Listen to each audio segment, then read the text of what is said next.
time to take control of your journey towards chess mastery. Magnus Carlsen introduces Chessable, the definitive solution for studying chess. Move Trainer uses the science of spaced repetition to identify your strengths and eliminate your weaknesses. There's no need to set up a board, remember which page you're on, or keep track of all the moves you miss.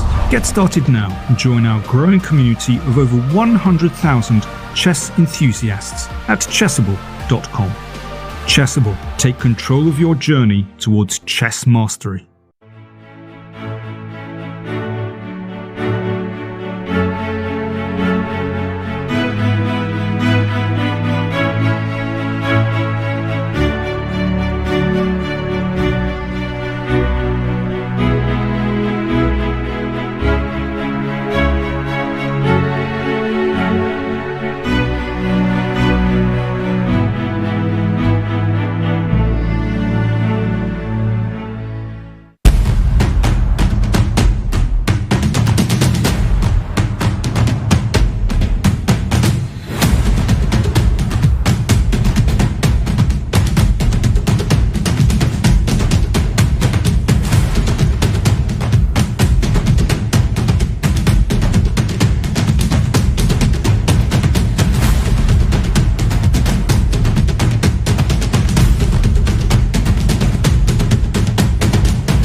Welcome to the quarterfinal of the Open World Cup and the semi-finals of the Women's World Cup. Almira and I are two-timing today. Two-timing in that we have two different time controls because the men are on the rapid time control for the tie breaks, and the women are in the second game of their regular classical chess. So we have only 3 games today. Sam Shankland and Sergei Karjakin. And of course, Sergei Karjakin won in quite spectacular style yesterday. A brilliant sacrificial game to preserve his chances in this event. In the Women's Cup, we had 2 draws. Alexandra Karjakin saved a rather unpleasant position against Anna Muzichuk, and Tan Zhongyi had a fairly turgid draw, I would say, against Alexandra Kostyniuk. But I'm expecting a more open fight today. Yes, Nigel. Actually, this situation reminds me of physics once again, because, if you're interested, for example, in the multiverse theory. So this is exactly the case that we have today. We have these rapid games and the classical games. So both universes are existing, parallelly, in parallel. So I think that first we will concentrate on the tie breaks. Yes. Of course, we will have an overview of the opening in the ladies' event. But, Yes. this tie break is of a crucial importance. Yeah. And we'll get to the climax faster. That's more to the point. Sam Shankland is waiting for his opponent, Sergei Karjakin. Still has a few minutes before the start of the game. Yes. I wanted to remind you, of course, that Sergei Karjakin is the last winner of the World Cup still in the race. This is already a tremendous achievement. The last previous winner. Yes, previous winner of the World Cup. He was also runner-up of the World Cup, and here he is coming back to an optimal form. I would say. Yes. Anna Muzichuk and Alexandra Karjakin is on your screen. So ladies are playing on the stage today. Alexandra Kostyanyuk is playing against Tan Zhongyi with white pieces. Here is the chief arbiter, Laurent Frey. Who's kept things well under control in this event. I'm not aware of any incident at all, and that is quite an achievement if you consider the huge number of games there were, particularly in the first couple of rounds. And as you can see, the wall on this stage is covered with our partners and sponsors. So let's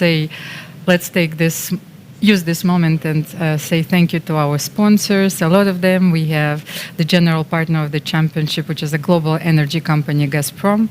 Gazprom supplies natural gas and all other energy resources all over the world. We have a Russian company, Norlikin, which is a leading Russian metals and mining company, and is the world's largest producer of high-grade nickel and palladium. They awarded also a special prize during the tournament, the Nor-Nickel Crown. It was awarded for the best games. And we also have Fosagro, which is one of the world's largest producers of phosphate-based fertilizers. It's one of the strategic partners of the Russian Chess Federation and FIDE, and it supports chess for many, many years. So let's get back to the games, Nigel. Yes, and we're watching now on our screens. Sam Shankland is playing the exceedingly popular Catalan opening.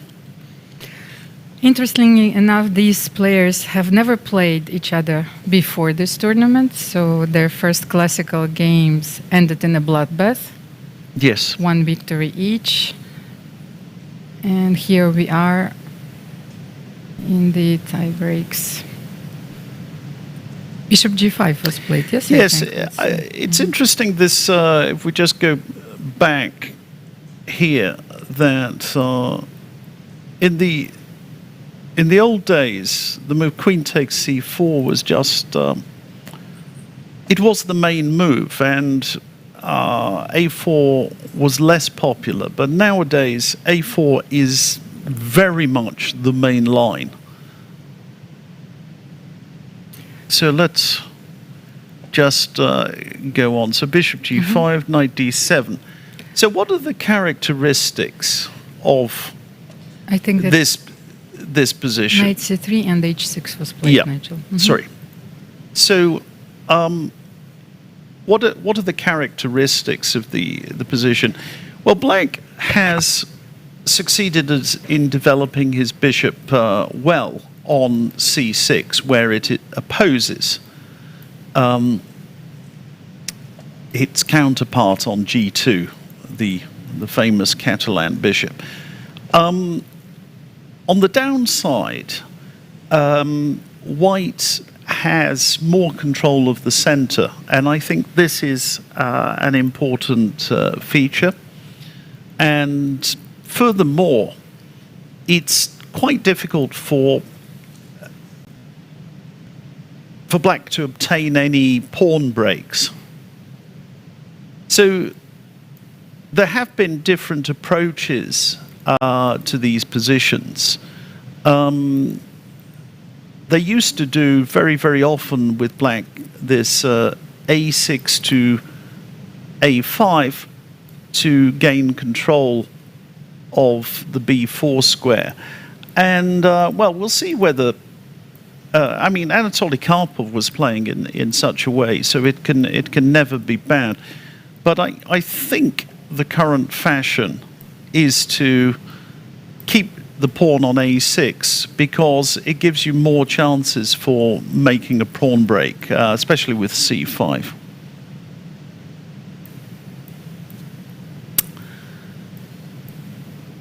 So we're having a little pause, and we should also consider here the Sam Shankland's choice of giving up the two bishops. So he's played bishop g5, he's exchanged off immediately. This makes it very difficult for, or more difficult for black to obtain this advance in the center. And for the time being, he's just preparing a retreat for his queen, if need be, maybe back to e2. He's going to put his rooks in the center. He'll probably want a central advance.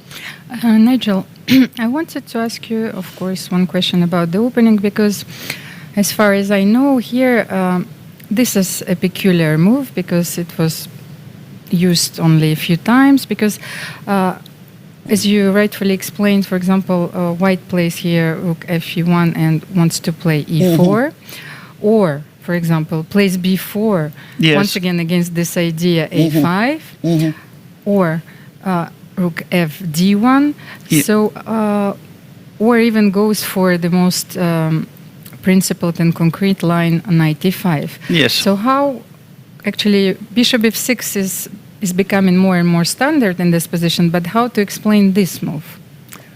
I think one of the problems for black is it's simply not that easy for him to arrange his forces. He's got a very, very solid position, and he's got the bishop pair. So he clearly has some assets here.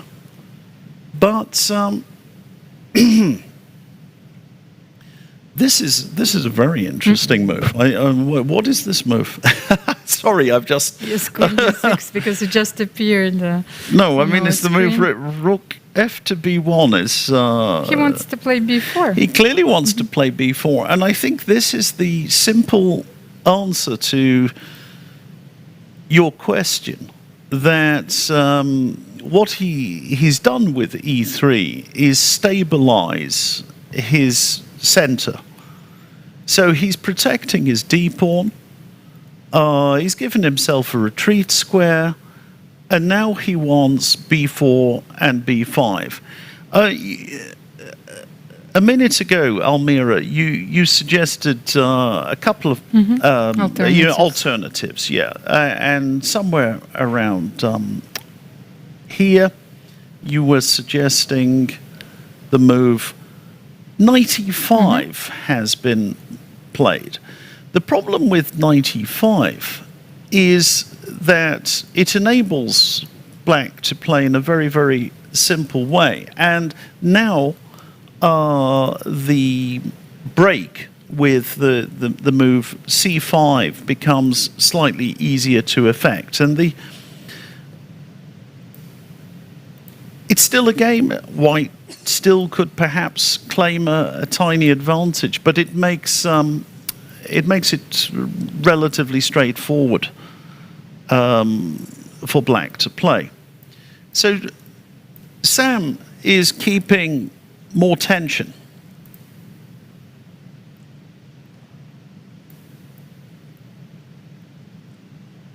And that's an interesting. It is an interesting. I don't think I've seen this particular idea.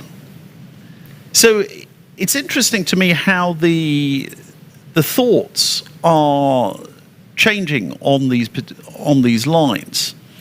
That very often Black would play a5 voluntarily, as well. He's now done a5, but here, Shankland. Things have gone so far that Sam Shankland is actually provoking him to play a5.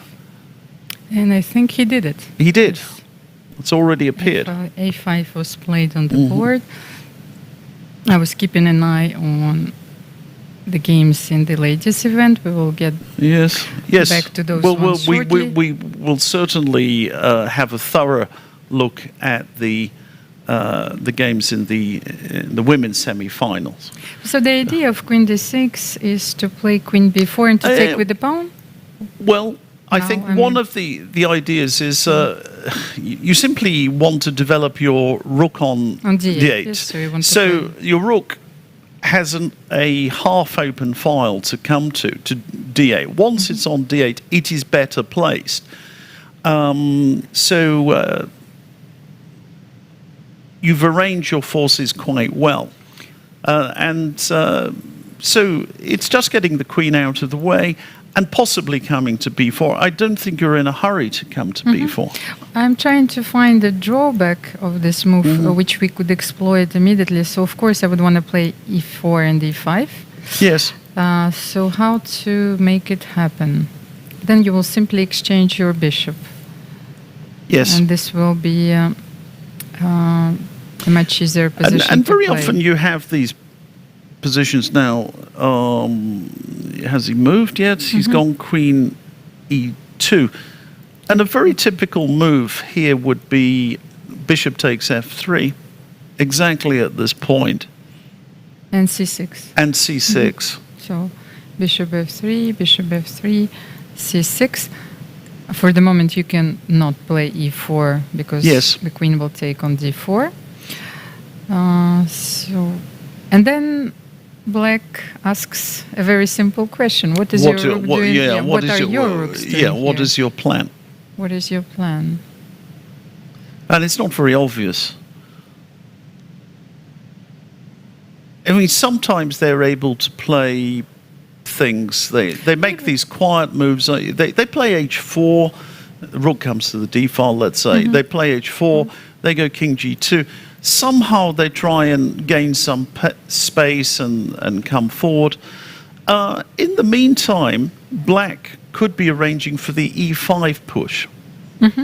It's, you would need to get a rook on the d file first. You maybe even double on the d file, and you're looking for this break here. Yes, I think that e5 break is the most precise in this position, because if you will aim for c5, for example, then you give up this very important square b5, and white will gain an edge, and a very long-term edge in this position with no counterplay for Black. Nigel, another idea that I had, which when you mentioned this plan with h4, could we do something like this: king g2, rook h1, and g4 then? You can. All of these things are possible, but it's slow. It's slow. Okay. Yeah. So I'm not saying they're out of the question. He's taken f3. Bishop f3 and c6. This is extremely Karpovian, this setup, because Anatoly Karpov had a very, very narrow repertoire. So with Black against d4, he essentially had two things in his repertoire, and he had Queen's Gambit and the Queen's Indian. You can prevent the Queen's Indian by playing the Catalan. You play g3 and bishop g2. So then you got him down to something even narrower. And he had very, very limited choices within the Catalan. But he he made a living out of this, a very successful living, one of the greatest players in history. And he was always playing positions like this. Well, and he felt those. The most important is that you feel these positions, you know the plans, and he was playing them admirably well.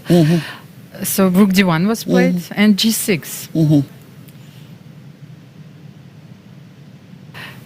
G6 is an interesting move. So does he want to, well, simply to consolidate, play King G7, H4, H5, so you no longer have this G4 plan, or regroup with Rook FD8, Bishop F8, and Bishop G7? Yes. Which one is well, I think sound here? H5, I think. Yes, this H5. H5, yes. of course, is Just absolutely okay. is planned against H4. Yeah. But then, would you bring your bishop to G7, or you would put your king to G7? Maybe something like this. What I was looking I at. always like to move my rook first, and you know, possibly put the bishop on G7. It's not a bad plan at all. I'm not sure where I want the bishop, though. That's the thing. I'm looking to make the E5 break. That's what Then your bishop will be even more powerful. I feel. Well, on it G7, no? could be, or it could come to B4. So you know, so you spend 2 tempi there, and you might not be. If you play E5, E5 is thematically met by D5. So that's the issue. But then. Maybe we should trade knights here. I was thinking how to make this play work for white. Maybe they need to trade knights here. Yes, but then you've got no pawn breaks. Yes, but then you're trying to squeeze your opponent. Yeah. I don't think it's... I think the problem with this is squeezing is very, very difficult here. I could play rook to D8 and... But what was played? Sorry, Nigel, just a second. There is some... I didn't see this. I don't think he's played... No, he actually played this Queen C2. Yes. And Rook D8. So yes, let's get back to this one, just to understand the position if knights were traded. You don't really have any breaks here. I think this is the fundamental problem with this. I'll put a rook on D8. And you know, I can even play F5. It's not stupid, really? Because what are you doing? What are you doing here? So look, I mean, it's white's move. Imagine I will play Queen C2 like in the game. So would you play F5 here? I can do it. Then Bishop G2 and then Bishop F6. I'll just say, what's the big deal? I don't see it's a great plan. It's without knights, I can even play like this.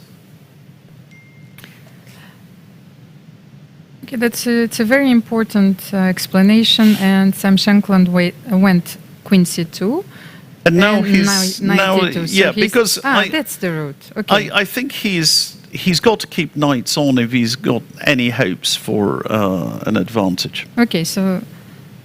That's a very interesting route, but then why can't I start with E5 here? You probably can. I think that Sergei went for King G7 as we were expecting, but then... and maybe he's just waiting for knight F4. And okay. Yeah, and because this is just an absolutely fine position. So he's put his king there.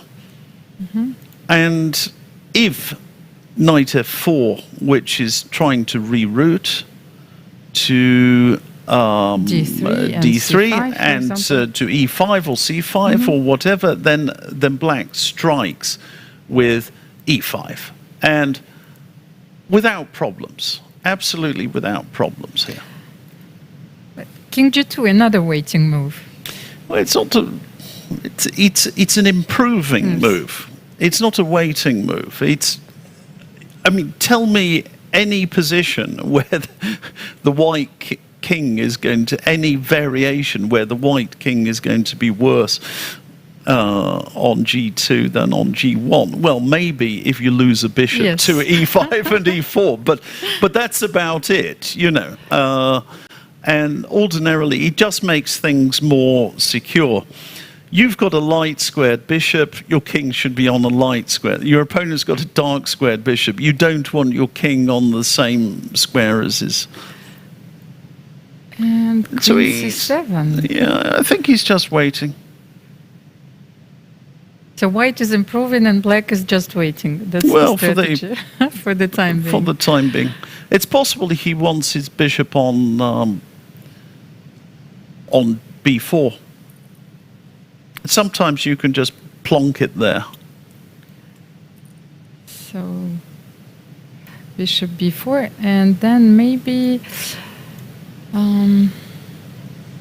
Another plan. should we try knight e5, knight b4? Why Well, not? you can do, but then you might get into trouble With with. the E4. Well, not so much that. I'm more concerned of some threats coming on the king's side. It's possible. It's not. There's another issue that when you get your knight to b4, you sometimes find that you've occupied this square, but then you're doing nothing. If you Yes, but you can still admire you yourself. could admire yourself in the mirror. In the mirror, yes. There are some comments as to whether the players need to conform. Sorry, the commentators need to conform with the FIDE dress code. Is that right? Do you know? Is that in the regulations? No, I don't think so.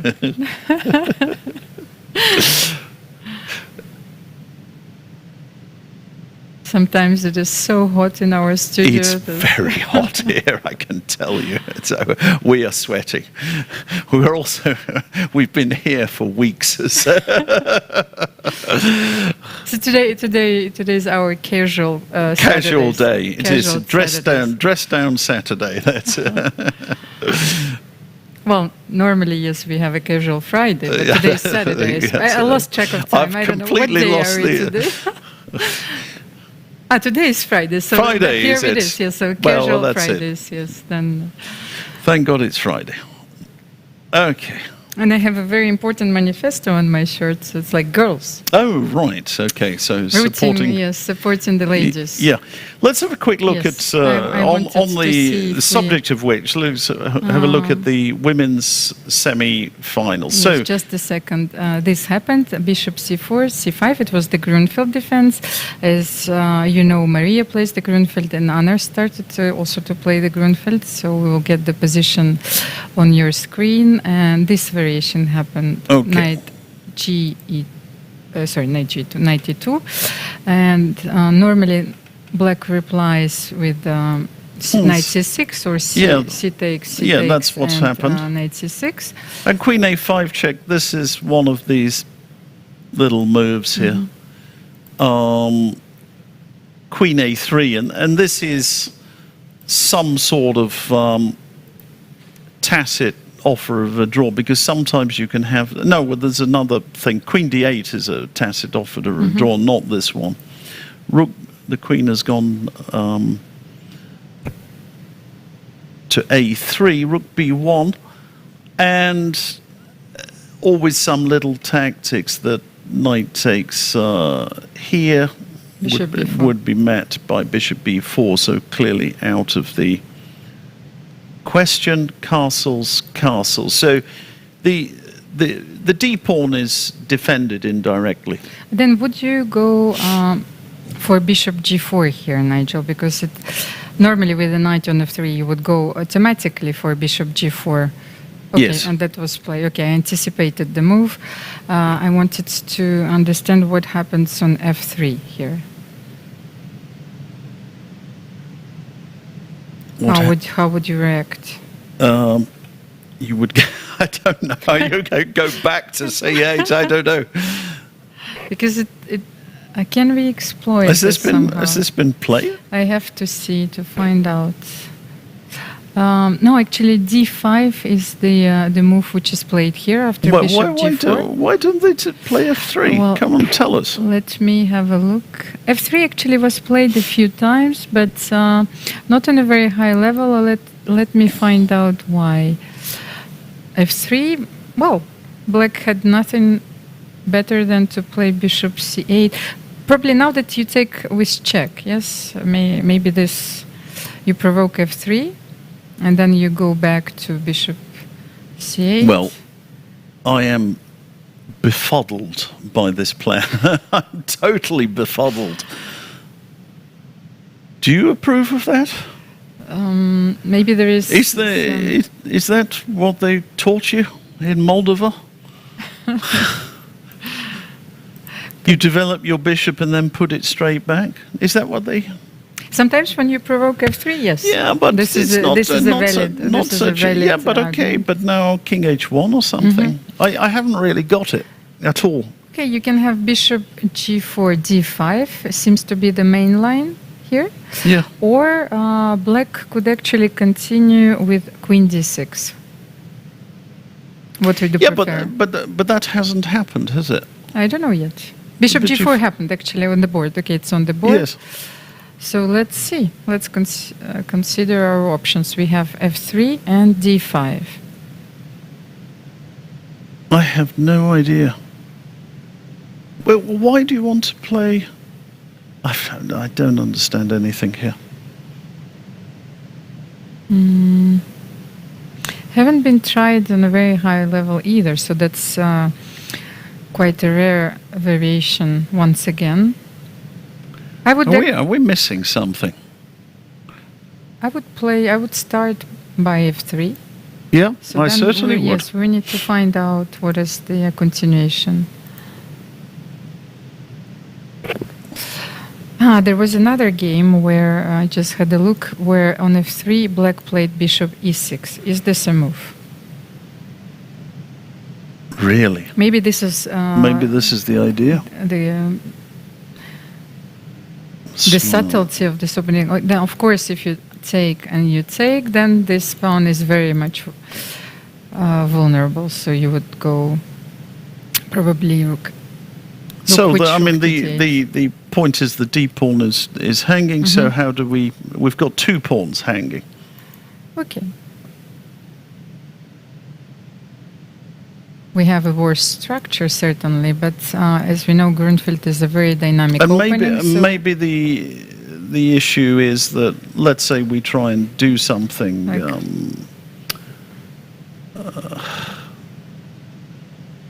I'll tell you what I'd be trying to play, but I can't get it to work. The move I want to play is e5, but I can't do that. I'd want to go e5 there. The problem is that after rook d8, I'm going to get the d pawn is under attack, and I just ideally I'd like to defend it, but I can't because of bishop e5.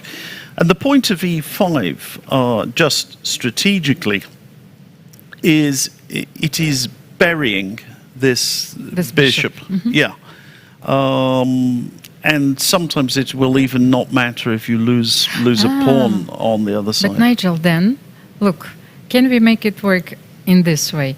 I really like this idea, and especially the strategical explanation. So rook d8, then give it. Do we have a chance to give it?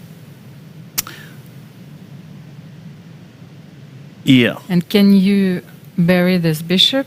Just give this. If we can survive somehow here, just like after takes queen. Takes queen c2 or something. Yes. And I think we're not.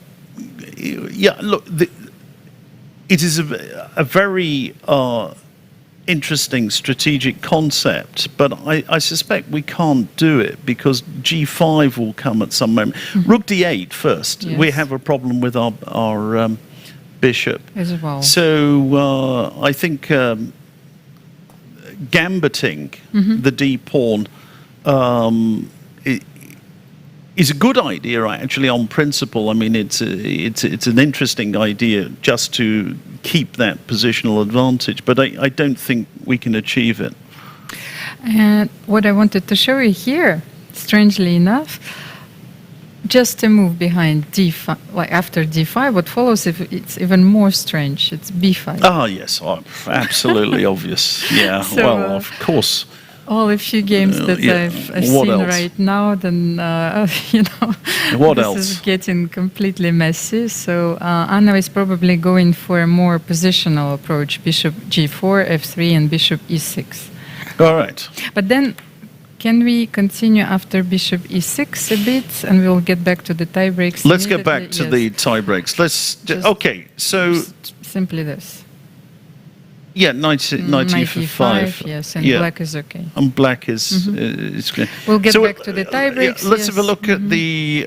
No, let's have a look at the other game. Did we look No, at let's do it some back and forth. back we'll and have forth? A look, yeah, but at we the tie didn't. breaks for Did the we look moment. at the other? Yeah, we'll get back to it, Women's yes. game. Did we look at it at all? Yes. So first, Back and forth. Oh, right. Okay, that's what we want. if nothing dramatic is going Yeah. on in this game, yes, we're going back to the ladies' event. So a few moves have been played. Actually, rook ac1, rook c8, queen b3. White is maneuvering for the moment. And black is maneuvering. Yes, black is adapting. Yes. To white maneuvering. So rook c2.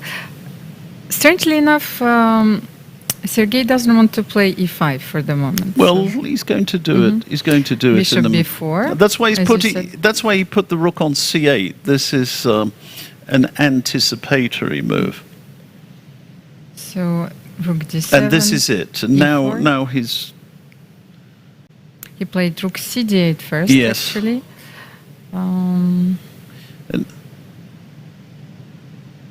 okay. You should he's not- ready well, for. I mean, yeah, but you then can you can we do that, start, but then yeah, knight knight d5, simply. knight d5. Yeah, that's all. Black's pieces are well placed there. Okay, so white played after rook cd8, knight f4, and e5 here. D takes, queen takes, d7, and knight d3. Queen e7. Queen e7 was played. Both players still have quite a lot of time, like roughly around 15 minutes each. So should we go for e5 here? e5, for example, knight d5, and I would want to put my rook on the e5 and push Yeah. e6, but for the moment it's not Yeah. possible. So then queen e7. I What do think we black do? is doing absolutely fine.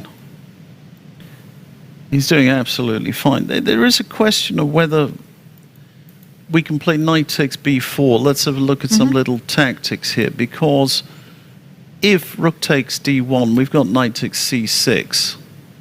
And if you play queen takes Then you have b4, E5, I take, And you have e5. and I've got e5, which doesn't exactly win because knight No, e5 but is then- still a move. but then what this is this? Yeah, this is a huge advantage for white. You And have maybe winning even in the end game. Rook d4. I mean, rook d4 so- here, but then the pawn endgame is probably lost. yes. No? So then you Yeah. have to. Then you, So he would have limited choices there. A takes b4. 4. But then why not? Because if I will manage to bring my knight to e5 for c5. Yeah, of course that knight will be coming round. Okay, here, rook e1. Yes, that was the idea, in fact. But yeah, this is possible because now, you know, sometimes these pawns, like a pawn like that on b4, can be good. Sometimes it's just a weakness. Okay, Nigel, I wanted to challenge your queen somehow, but for the moment it's not possible. And to get to d2, if I exchange queens here, I feel that I will be fine. What do you think?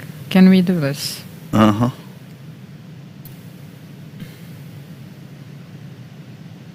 So Sorry, what's that? No, because I believe that if we will manage to exchange to trade the queens, then we're going to be fine. But how to do this? Yeah, but you're going to be even better or something. So what do you want? Rook d4. Rook d.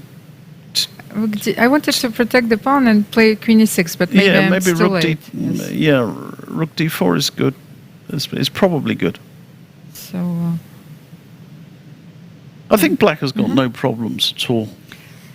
I don't think a player like the Minister of Defence is going to be too bothered with this. Okay, so let's quickly have a look at the second game of the women's semi-final. Alexandra Kostyanyuk is white against Tan Zhongyi, and we will get back to the tie breaks. Mm-hmm. So that's the position on your screen. Yes. The Chinese is playing the Russian defense, right. Petrov against Alexandra Kostyanyuk. It's very symbolic in a way. So, c4. Mm-hmm. Did you know that I've only played the Scandinavian once in my life, and that was against Magnus Carlsen. Alexander. I didn't play the Norwegian opening because I'm not sure what the Norwegian opening is. Somebody will tell me in the chat. So you will try this next time. Next time, yes. c4. It's a very interesting line against the Petrov.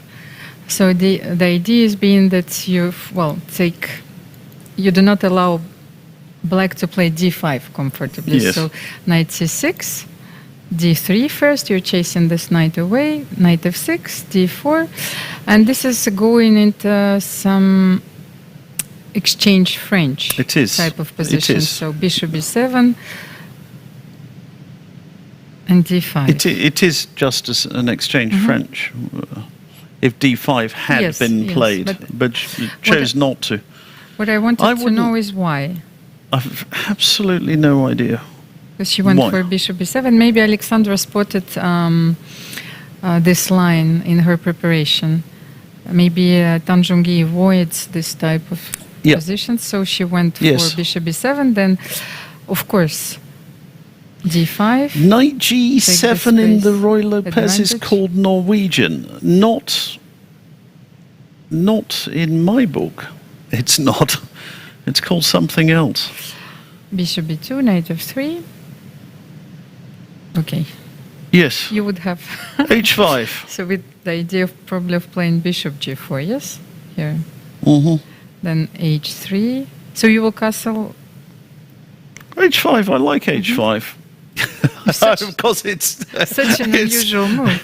It's so impudent. That's why I like it. Just, I mean, white hasn't castled. White hasn't done anything to, just committed any weaknesses or anything. Just, let's go for it. h5. Get Harry advancing up the board. Pure heresy.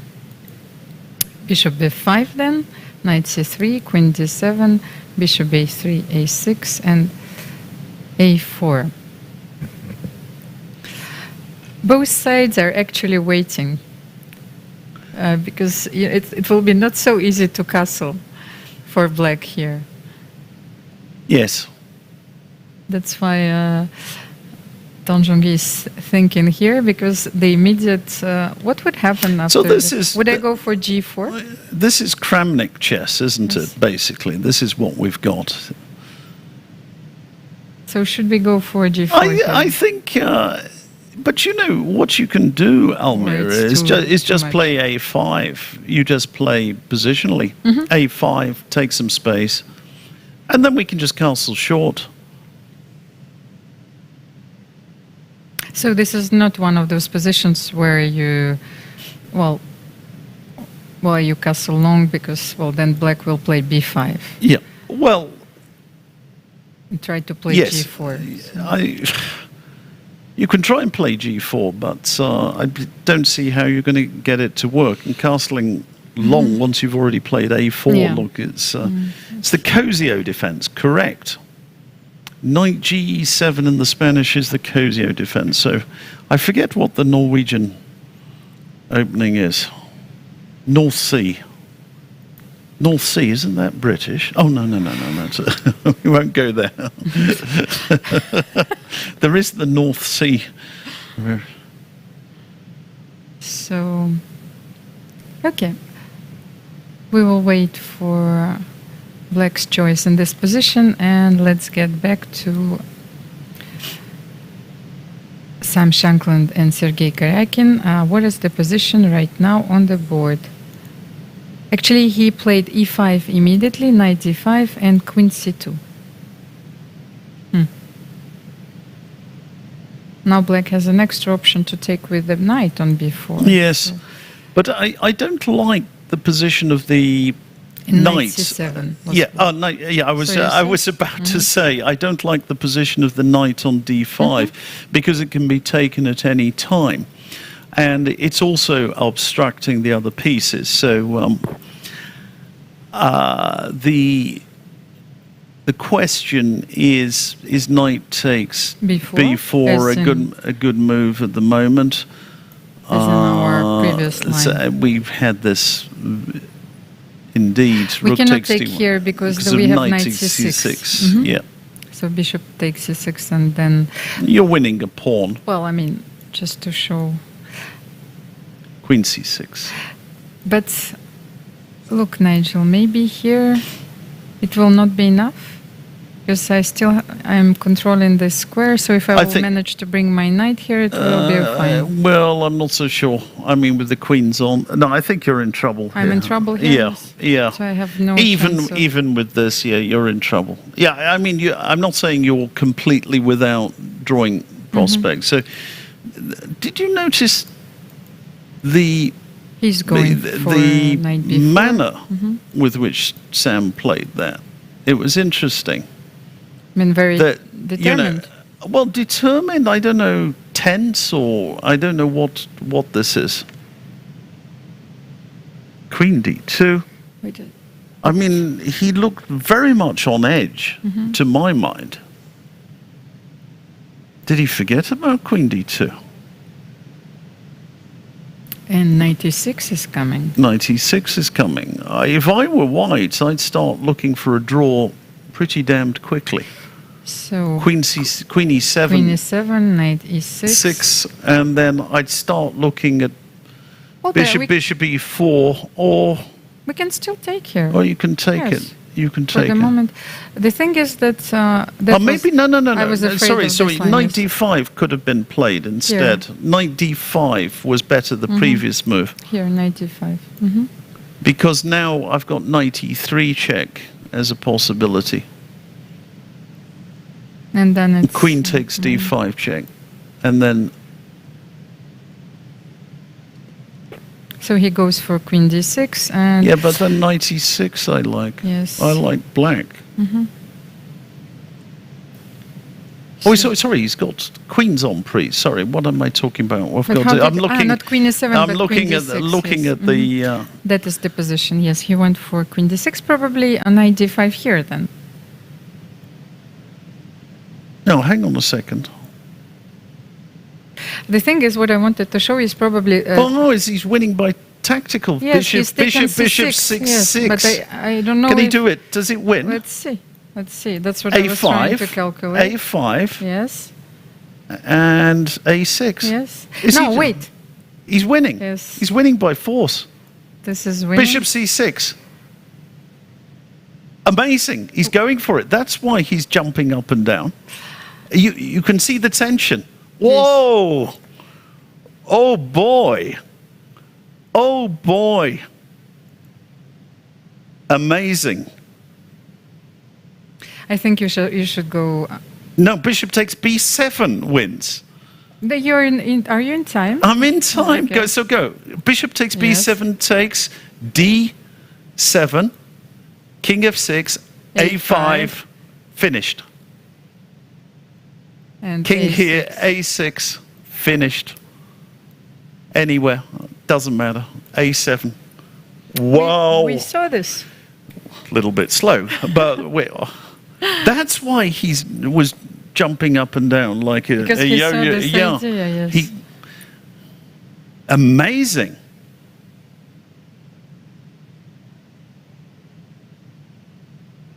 Okay, so what to do here? B6 maybe, the only chance, the only practical chance. I need to play B6.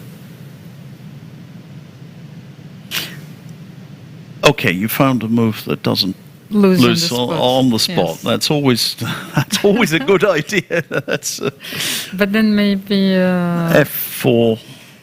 you don't even want to. I want to stop your king coming to. Maybe you could. F4. I will put my knight on C5, and then king F3, king F6, Yeah, you start to come over. king E3, king E6, D7. D7, and I will not be able to hold this one. Probably. Well, hang on a King second. D4. Unless you can take it, can you? Okay, let's check. I've gone F4, which was a weakening move. I can never count these things. Takes, king King D4, D4, king E6. But I'm far more Yeah, advanced king, here, king. because I will play You get this one, and you're just way too fast. Correct. Yeah. Well, So he's gone B6 and he's gone bishop D5. but this is such an amazing idea, bishop C6, with the a few pieces left on the board. He spotted it a mile off, actually. You spotted it a mile off. Well done, Almira. So bishop D5, and now maybe knight C5 here. Yeah, and then, which he's done. I'm just wondering whether it's B3. B3, just. Just B3 here. Okay. Yeah. Almira. Nigel, somehow I start questioning my life choices, What? sitting here in the studio. Next to me. It's a very, very bad idea. That's. So let's see how this will continue. Knight C5, and he goes for king F3. Actually, when the knight is not on A6, you don't have these checks anymore. So maybe the king should march towards the B4 pawn. Yes. Yeah, this is probably very good because, yeah, he's putting his king on F4.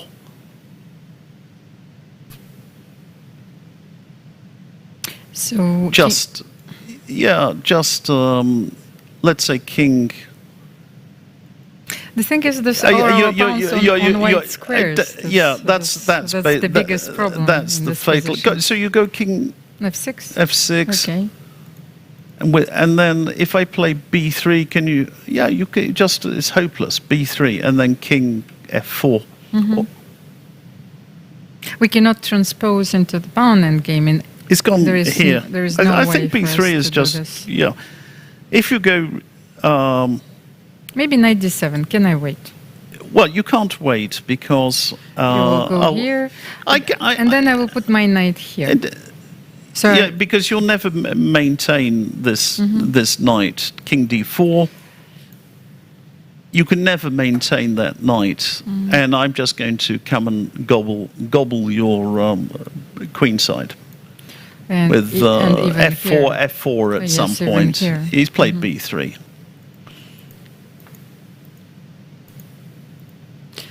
So B3 was played.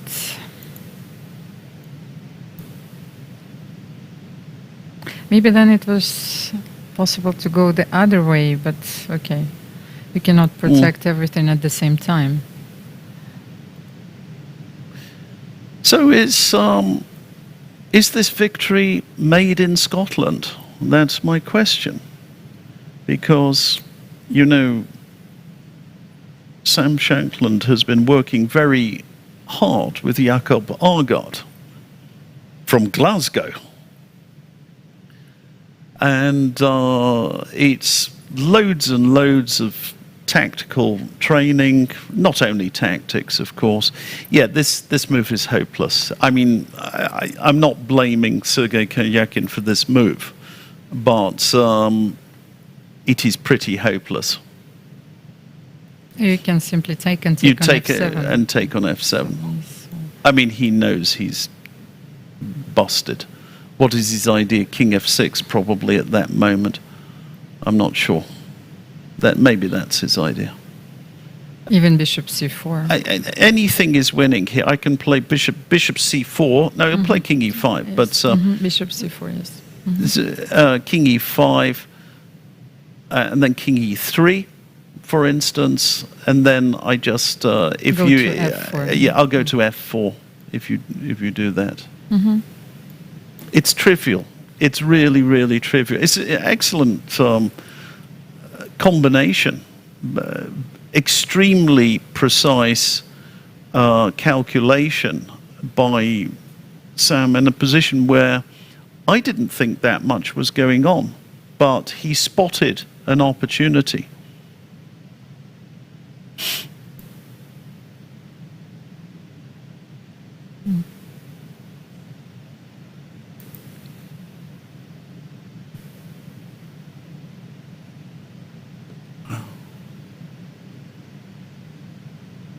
Yes, it's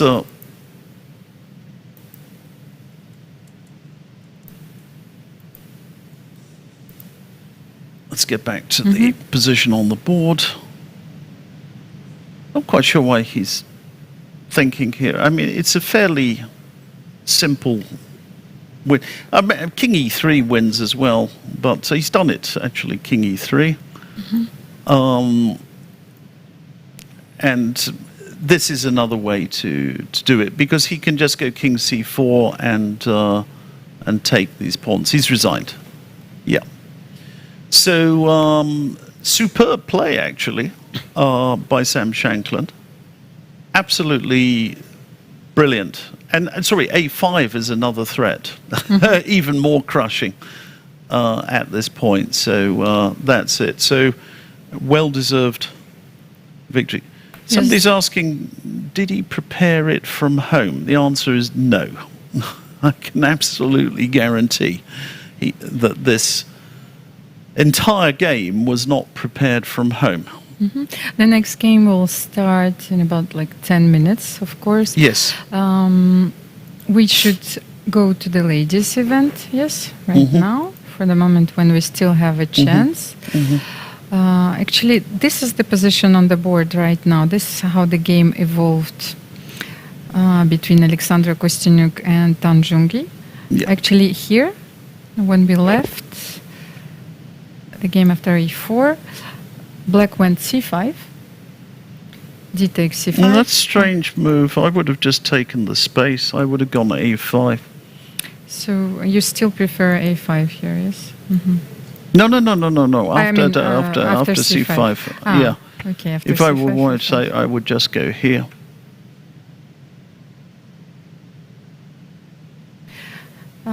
And I don't know why she didn't, to be honest. But why not? Maybe then if I would play in Benoni style, I could go for b6. I will not let you come here, so... Yeah, Can but I the challenge, moment you start to open up the queen side, I will have no hesitation with castling king side. I'm not afraid of being mated at all, and I will just say I've got an advantage on the queen side. So I think playing b6 there, it's a very odd decision to me. No, I mean, I want to castle and then, yes, to play b6 and rook b8. Okay, so you castle like castle. Castle, and I have to prepare it because you could still defend the pawn. With and knight a4. Yes, with knight a4. And then, would you go knight a4 here or not? I may well do. I can take your h pawn, by the way. Yes, and this is also a threat. Yeah. of I course. could have taken it before. I could have Yeah. taken it before. So I think this is just good for white. I think that she missed an opportunity. And d takes c5 is, in my opinion, a positional. D takes c6. So basically, before you castle, you need to play h4 here. Yeah. So d takes c6. She unless, wanted to open this bishop, of course. Okay. But how to exploit it? I mean, it's just my question now. Maybe there is a tactical way of exploiting it with bishop b6 or something, and get some control. That may be the idea. Just bishop b6. And this is probably no good because I can push d5, no? Or yeah, I'm not particularly concerned. But why bishop b6 then? I'm just controlling. I'm covering d5, so this may be good. Maybe I've been too rude. So bishop, let's go for h4. Okay, now I castle. And now you castle, and we castle. Yeah. So. Rook e1. I think with black, you're normally trying to get in bishop d8, but now knight a4 starts to make sense. So I would, So this is a perfectly valid positional conception. In fact, both of these moves, a5 and d takes c6, are giving white an advantage. And then simply queen d2, rook d1, because I have no rook fd8 at my disposal here as black. So, and once again, let's have a look at the time. Management, Alexandra spent only 10 minutes here, and it's already moved 20 on the board, and Tan Zhonghui, well, of course, with 30 minutes, in 30-second increment, let's a bit more, but let's see the other one. Half an hour. Let's see the other one. That's what I have now. Right, okay, so bishop e6, these moves have been played. No, well, only a couple of times, and I was trying to understand the position, so this is certainly the strategic idea, black strategic idea. You don't want to play bishop c8 here. No, I mean, well, somebody did, didn't they? Well, somebody obviously didn't understand what was the idea of bishop g4. This is very often the case with people, very serious point this, that you sometimes have people following theory, and it's only because they have seen it, and they just have not grasped the ideas at all. And this is the only move that makes sense of bishop g4. So if bishop e6 doesn't give white any advantage, let's try d5. Knight e5, we've said, and then simply move our bishop. Let's say bishop b3. So bishop d7 then, and bishop d5? Okay. Yes. And if I play f4? It's a good question. Then maybe knight g4 and queen c5, 5 check. And then knight f2, of course, is going to be a very big threat. Yes. I think f4 is premature. Premature here, yes. And Alexandra went for bishop c1 here.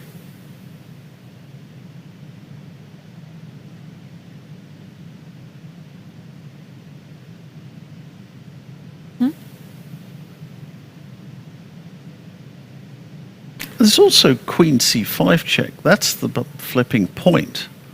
You mean which we were sleeping, with d5 is met by queen c5 yes, check. d5 is simply met by queen c5. Yes, we were forgetting about this. Yes.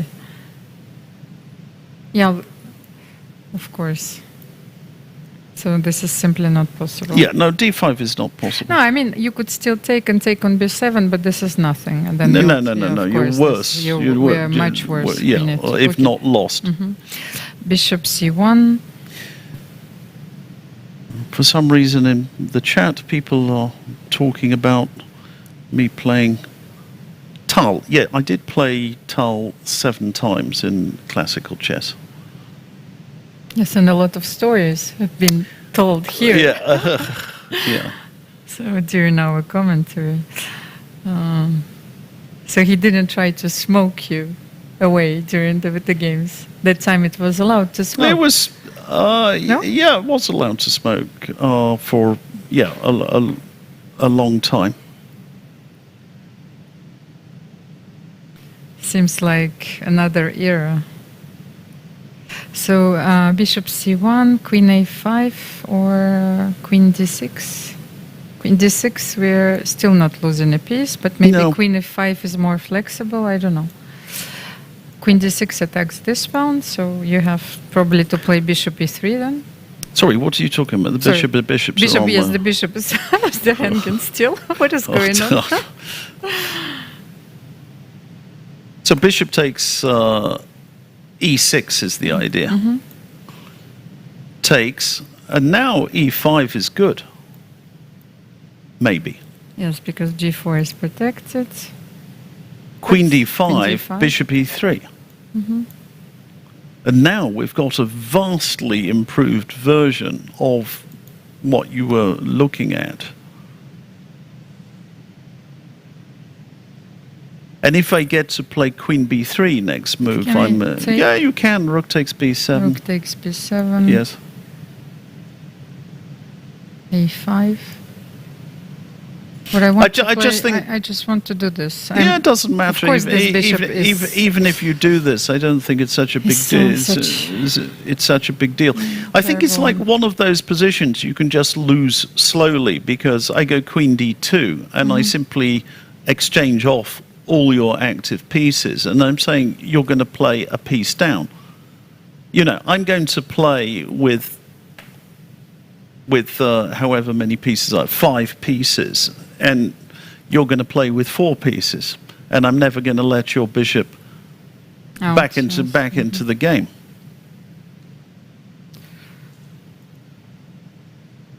So, how can we continue here then? If queen d6 will take on a6, then queen a5.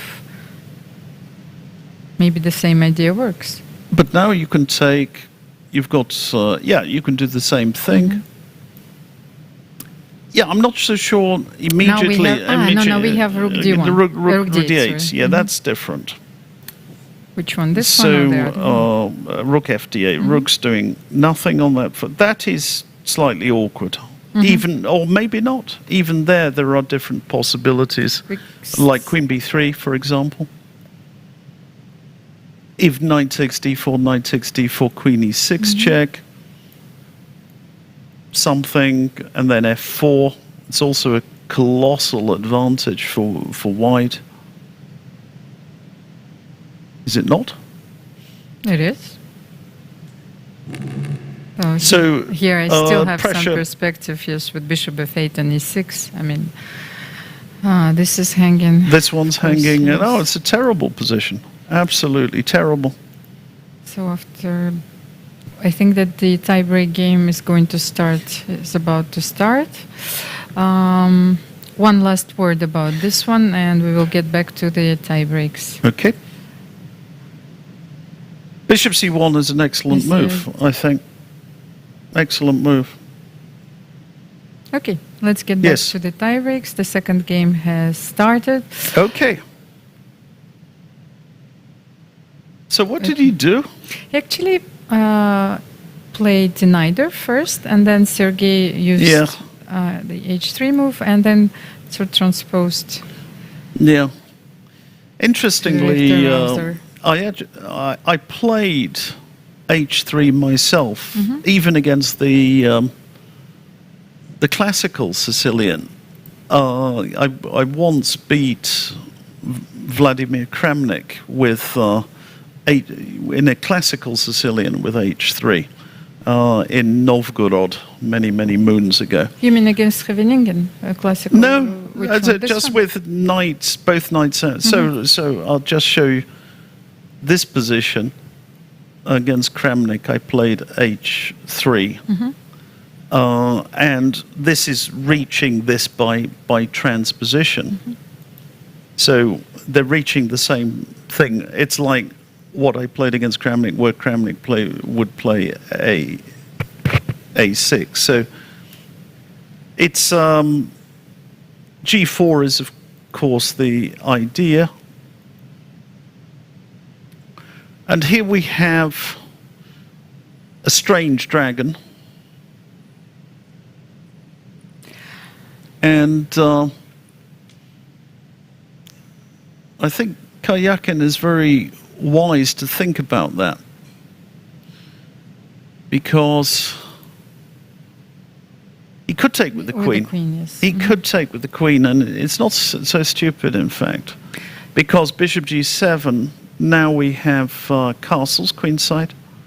Actually, Nigel, Sergei Karjakin was able to win on demand so many times. This is another test for him. Yes. And he did so with white pieces all the time. So what I wanted to say, that's okay, he lost, but he lost with black once again. So he... And it's a fast-ish time control. So he strikes with white. We saw that he was able to beat Vladislav Artemiev in a similar situation. So what happened? Let's have... Did he take with the queen? Yes, I think queen d4 and bishop g7 happened. Yes.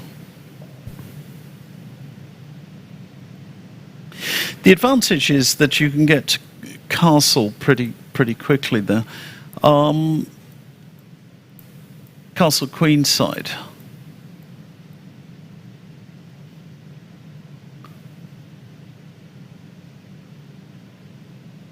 Maybe I'm just looking at the possibilities. After black castles, he threatens to capture on g4. Then the direct move e5 doesn't appear to be very efficacious because of knight d7. Now if f4, you simply capture this pawn. So I think white has to be a little more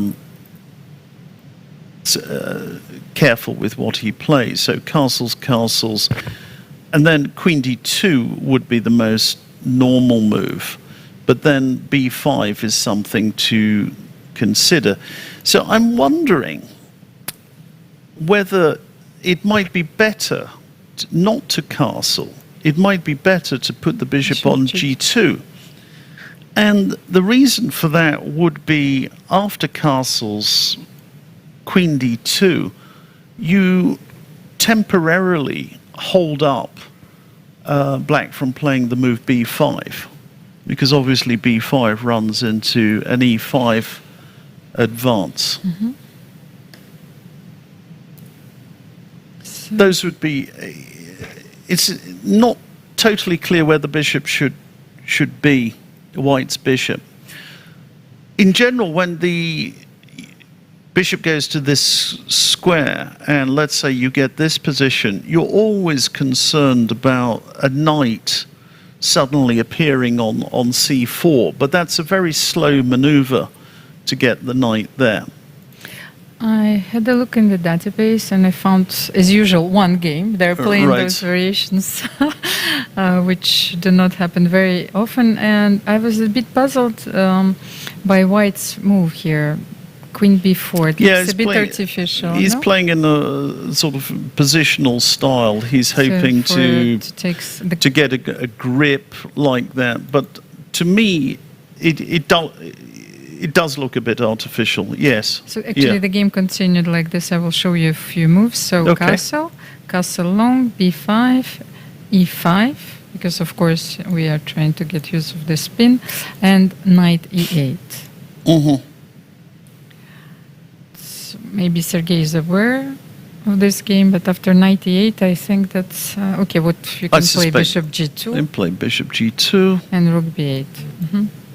Then you go bishop a7. Oh, and even bishop a7 is possible. Yes, here. this is an idea which has been seen.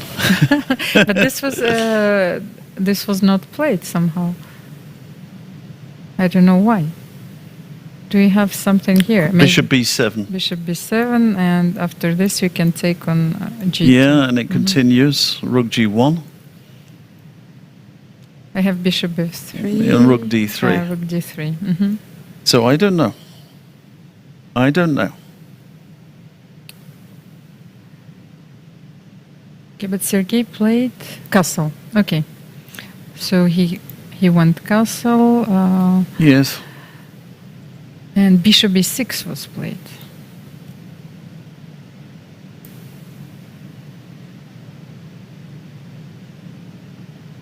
He's very nervous, isn't he, Sam Shankland? Or is he just, I don't know, just concentrated? Looks to me, I mean, this reminds me a little bit of Walter Brown, old 6-time Walter Brown, champion of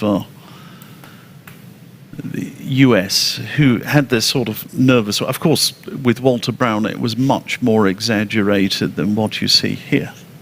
Yeah, I've seen one-time trouble between Alexander Kostyanyuk and Walter Brown in Las Vegas. Really? This was something, I was on the verge of the heart attack. Watching old Wally. Yeah. Yeah, and he was very... Actually, Lyubomir Lvovich is another also one. excellent. Another one. Not quite at the same level. Yes. But, troublemaker. Troublemaker, yes. Just sort of a bit agitated and all of that. But I noticed, this is a sort of mild version, very much a mild version of the Wally Brownness. So Sam Shankland is actually playing in dragon style. Yes. He plays bishop b6, probably wants to play queen a5 and then to launch an assault. But does it work here? Because one pair of knights was exchanged. So bishop b6. I think this is a good. I think think this is a good move. I'm not sure that White's setup is that effective, to be honest, because here he's taking the. I mean, he's got very, very easy play with castling and queen a5. And he after starts, castling, you have this knight d5. Yeah, knight takes g4 and so on. So he's got f4. F4. That is very bold. Castles, definitely. Probably castles, and then we need to do something with our queen. Knight takes g4 is. I mean, he's got to castle here.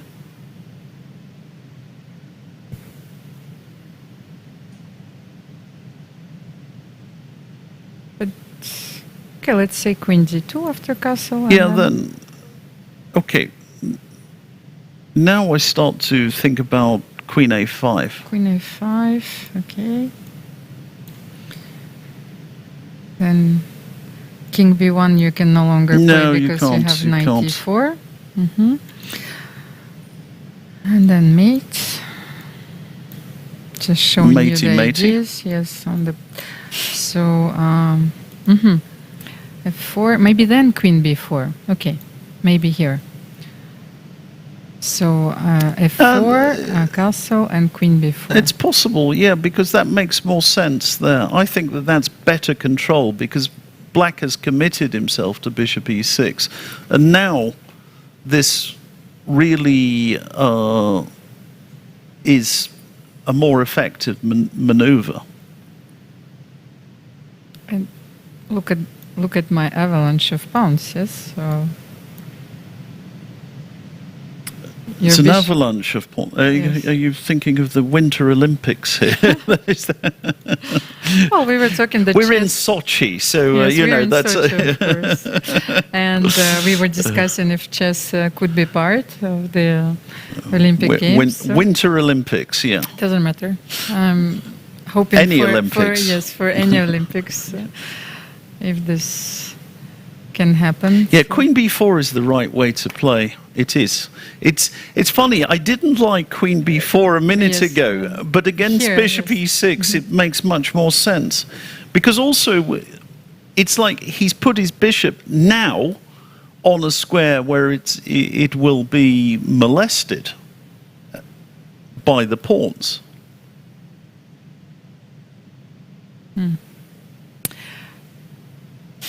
Is the time right, actually? Because somehow 24 minutes here for black seems a bit exaggerated, but maybe he's played the opening phase very quickly.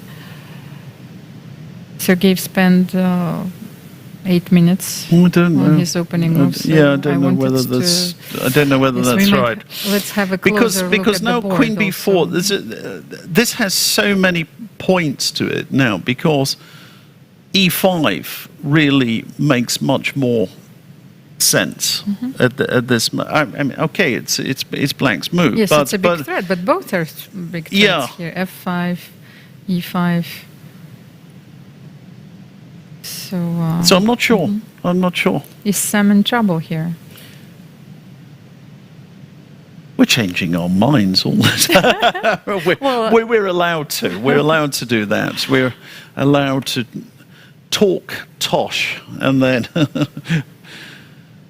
Also, I don't know. It reminds me. I don't know if some stand-up comedian that's like when you're changing your mind all the time. And it's like, yeah, I'm funny that way. Yeah. So, well, actually, I liked White's position from the very beginning here, especially. So I was not sure. John Maynard, how to play here. you know, John Maynard Keynes. Let's talk about economics. We've not talked about economics, have we? Are you a fan of economics? Well, I've studied it at the You've university, studied it? of course. John Maynard Keynes, he said, Yes. when the facts change, I change my mind. Oh, he did say Yes. this? Okay. What do you do, sir? So the facts are changing and we're changing our minds. And it's a fool who doesn't change his mind when the circumstances are changing. But then if you're talking about the economics, does the invisible hand exist in chess? Oh, the invisible hand, you're talking about Scotsman now. So There is a this to chess? wonderful statue of Adam Smith in Edinburgh, which is a beautiful city. Oh, Edinburgh is such a beautiful city. But once again, I've been there, not on a chess occasion. I've been there in August. There is a marvelous festival. Were you there during the Scottish summer, those 2 days of sunshine? There is this, a festival which goes on during... Edinburgh Festival, yes. Edinburgh Festival in August. Yeah, no, that's a great thing. So it's a great city. What was played actually? Because I don't have the moves on the board. Bishop f6, f4, and he didn't castle. He played queen a5 immediately. No, so that's... Whoa, this is getting hot. This is getting seriously hot. Because can he take on a2? Because if he can't, his position is in... I think he's in trouble. Nigel, can you leave this bishop here? No, but let's. I was thinking, you have queen b6 here. No. That's the problem. I wanted to sacrifice and to take on c3, of course. Niet. But how am I taking? I'm taking on f6 somehow. I don't know. This is a crazy suggestion. Yeah. We cannot leave this bishop there. I realized that having the board in on the screen has a very different impact on me perceiving, the game, like not the physical board. So only having the 2 dimensions. Well, for the last year and a half, Yes. I've done nothing else other than look at the screen. I do not perceive. My brain does not perceive the information in the same manner, and I've been reading. He's taken on a2. I've been reading the scientific studies, which actually confirms that. You're a tactile person, Almira, are you? Is that right? You like to feel the I need the evidence, the pieces. Yeah, I need to feel the pieces, and somehow our brain still perceives the virtual as real, but that we can still change it. You know, something which is not really happening. This is a very strange way no, let me ask a very, very stupid question. Queen b6, what are you doing?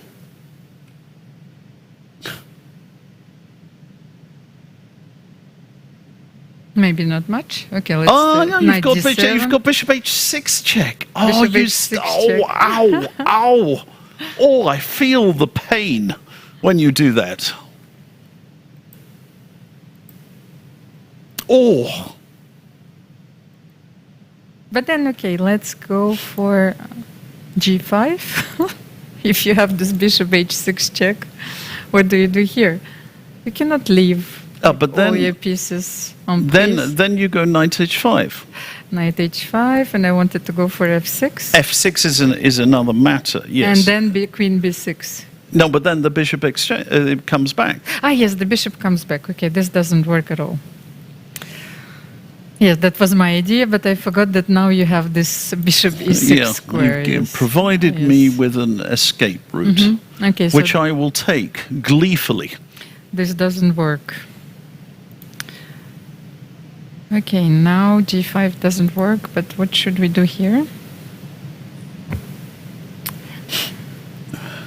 Okay, let's leave the bishop here and have a look at the position. The sort of moves one considers are b4, but it doesn't seem to work. You mean here? Yeah, b4, queen a3 check, and then knight takes e4 check is possible, and even queen takes e3 check is maybe, but knight takes e4 check This is possible. Nice move, So Stefan. this can't be done. Okay, before. But I feel that's a bit optimistic. We need to be more pragmatic here.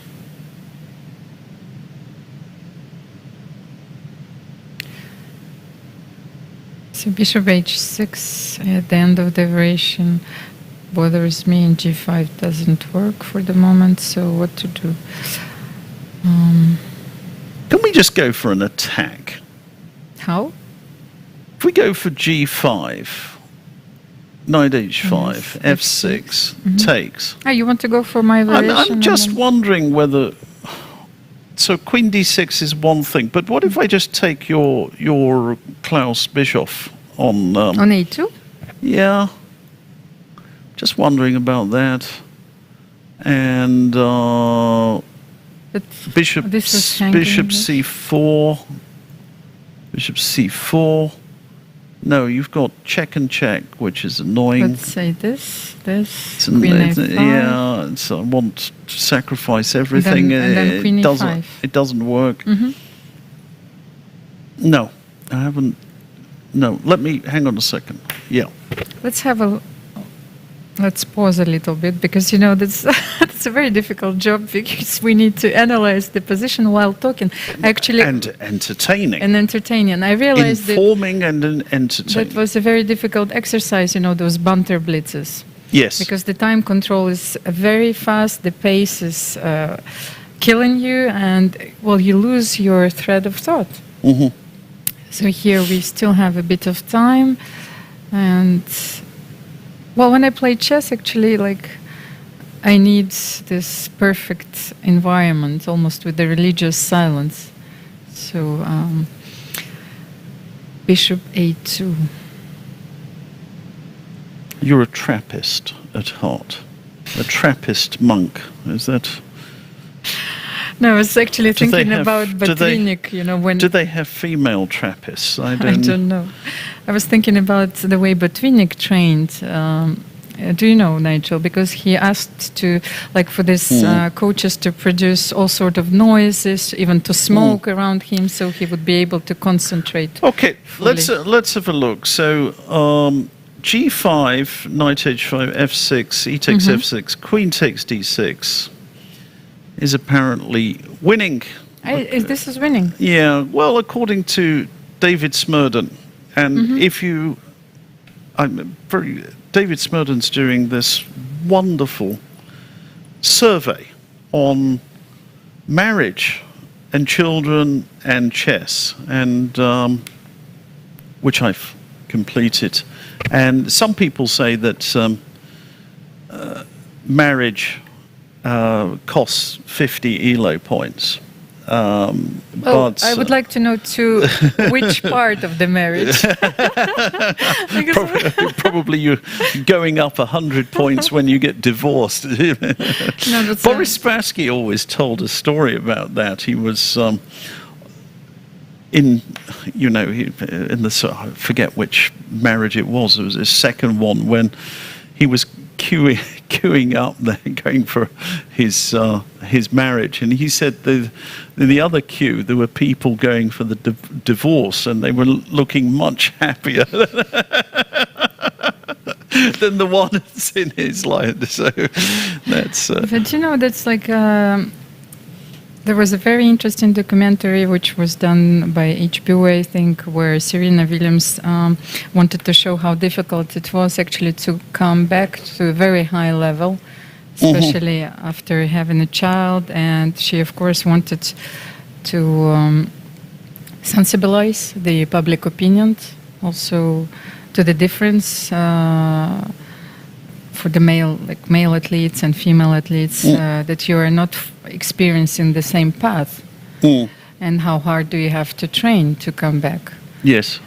So this is probably a more pertinent study. Yeah. No, I think there are big differences because it's well known, of course, that women, in the vast majority of cases, not only do they have that physical burden, but they do the majority of the bringing up the child. So there will be big differences. I've got no doubt in this survey. And Sergei is still thinking, Nigel, he has only 9 minutes left. Why does this? But how does this work after Queen D6? I haven't got it at all. So the computer why is this good? Somebody's got completely winning. Yeah, but bishop e6 is possible, isn't it? He plays bishop d2. What an interesting move. Let's have a look at it, because we haven't considered this at all. And it actually maintains all the threats. What do you do here, Nigel?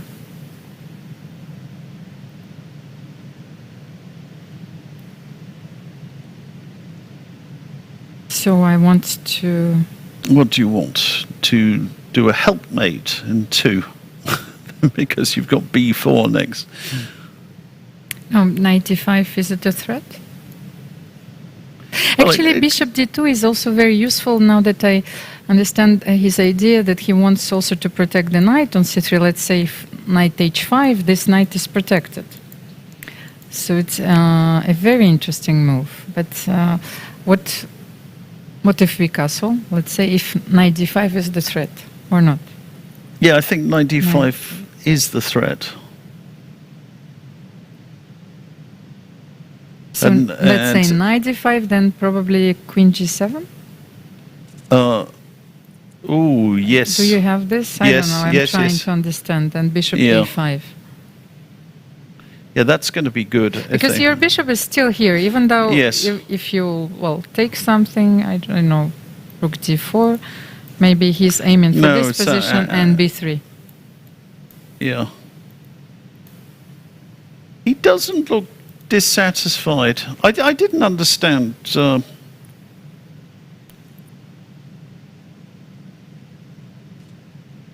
I didn't understand why Queen d6 was winning. Maybe somebody's going to explain why Queen d6 was...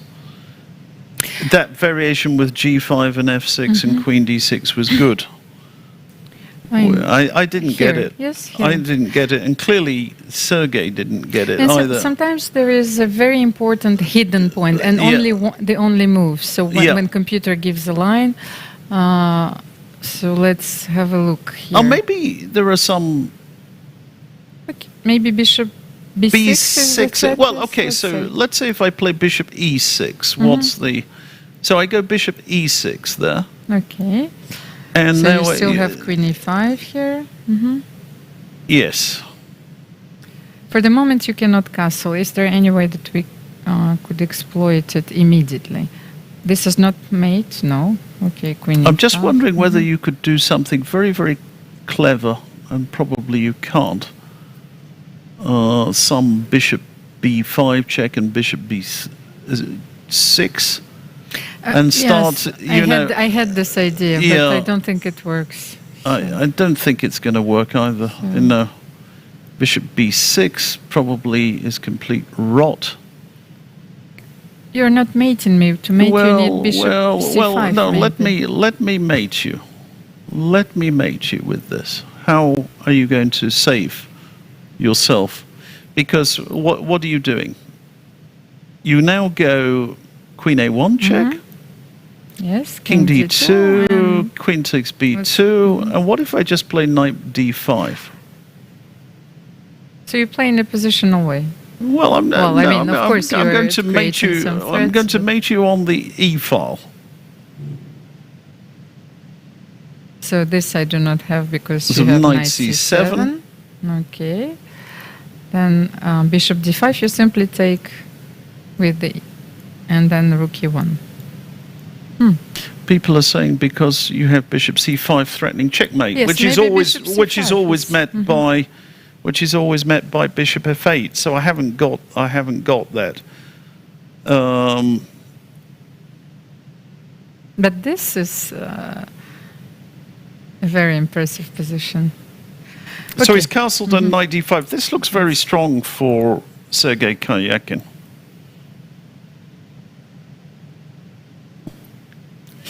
Nigel, don't forget your bishop is still here. I mean, Sam Shankland's bishop is still on a2. That's one of the variations that we've looked at, yes? Yes. Knight d5 and queen g7. So maybe you cannot take on d5. No, if you take on d5, I just take the queen. Oh, you mean simply queen a5? You start with this yeah, one. and then takes, and now it's a much improved Well, version yeah, but of we're the still coming to the same. b3. We're not coming to We the have a same template. because here you're just losing it, And king and then d2. that's just game over. So will he be able to win on demand once again with white pieces? Maybe He's getting closer. it is well, it's a great match for the spectators anyway. I mean, there has not been a dull game at all. I mean, it's been great, absolutely great How to many- watch, and this is How wild. many more minutes? Actually, 16 minutes still for black. So black has enough time, but I'm not sure if he will be able to save him. I was thinking queen c5, but then we can probably take. No? Yeah. Queen takes, then to go for the Check. But then But you can check. check and Check. e5 and f6. Okay, even this. Okay, this is such a horrible version. Well, I still have this, but f6. I will take that on And- g7. and I will b3? play b3. Yes. Could even play bishop g5 first. I'll go there. Doesn't. I'll go b3. No, I mean, I just wanted Yeah. to show the ideas. Yes. Because we are trying to show how the game could continue. So Yes. after knight d5, what are Yeah. black's options? I don't know what he's got. Queen d8. Yes, the queen is hanging. of Queen course. d8. So let's see. So queen what's d8. the idea? But the- So he's got Nigel, b3 your bishop have no squares. That's just, No, because you go knight takes f6 and queen a4 and, Yeah, and you something- resign. something. Knight takes and queen a4 and resigns. That's it. Very simple. It's as piece of cake and resigns. That's gone.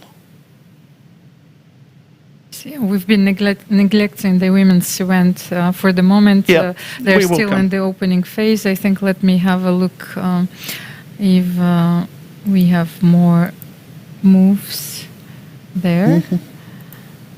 No, the positions are still quiet for the moment. We will get Yes. back to them. The position is a bit unbalanced in the game between Alexandra Kostyniuk and Tan Jong-gi, but She went for d5, but we will get back to this shortly. Sam was just looking up to the heavens there. I'm not sure whether he was praying for divine intervention. The invisible hand? Yeah, well, that's the invisible. I think he doesn't look happy. What is it? Can you explain something to me, Almira? What is it about Americans playing against Russian champions and capturing rook's pawns? Isn't it normally fatal? Well, you're certainly talking about Bobby Fischer and Boris Spassky and game one of the match. Of the match in 1972, but I think I'm joking, of course, but isn't it sort of curious that the analogy is certainly pertinent? But what I think is that these moves are. We've seen more of those moves recently because of the computers. Yes. I think that has changed our prism so much that we are almost forced to calculate those moves first, which like before it would be brushed, away with a smile. Yeah. It would be frowned upon. Indeed. So I think that this is a slight shift in the way how we see chess, and especially the tree of the candidate move. How do you call it? Candidate moves? Yes. Mm-hmm. Yes. Well, he is in trouble here. I would say it's worse than that. I would go so far as to say Sam Shankland is going down, because I actually really don't see any prospect of swindling here.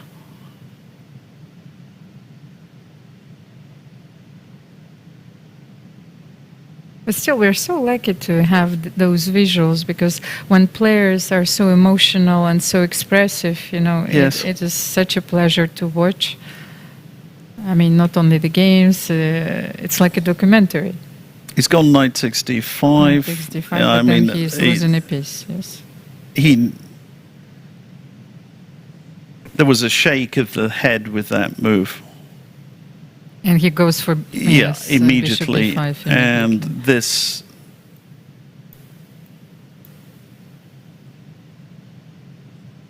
Well, what's he got? 93. Mm-hmm. Best chance. And B3 only here. Chance. He just, for a moment, he could even play. You have rook c8 still, I mean, after you could play also rook a4. It's another move. Because and then rook c8. Rook c8, rook takes a2. And there is nothing much. Yeah, I mean, you've got a check, and I think that that's it. That's your lot. That's your lot. My bishop comes to d3. You want to play rook d2 here, but bishops capture backwards as well. Always easy to miss those moves. Yes. Even for me. Well, no, I mean, for me, for anybody. Bishop diagonal backwards moves. So white has two options here, rook a4 and b3. And if b3, rook c8? Because now you have this move. Ah, you do. Maybe rook a4 is... rook a4 is the movie. Is the move, yes, because maybe this is not winning. b3, rook c8, and you need to protect the c2 pawn, because this doesn't work, because I will take with the rook and protect my bishop. Also, there are probably other moves, possibly other moves here, but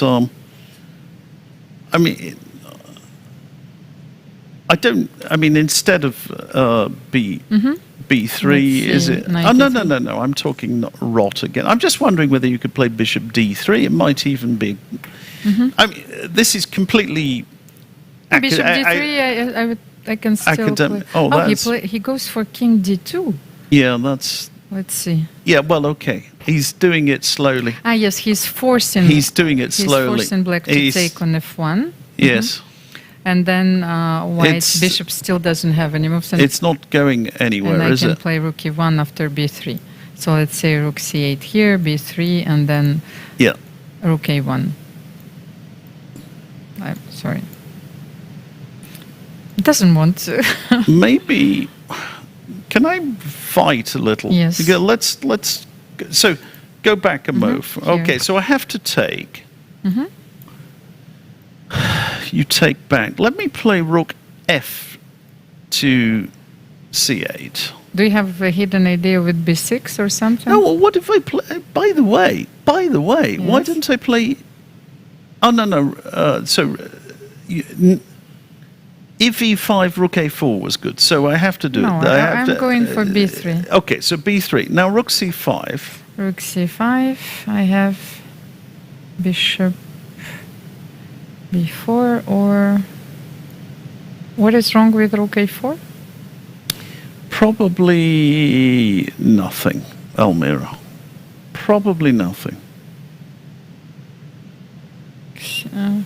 Yeah, I have two moves Yeah, here. So Yeah. rook a1 yeah. and rook a4. It depends on black's play, of course. So maybe go back.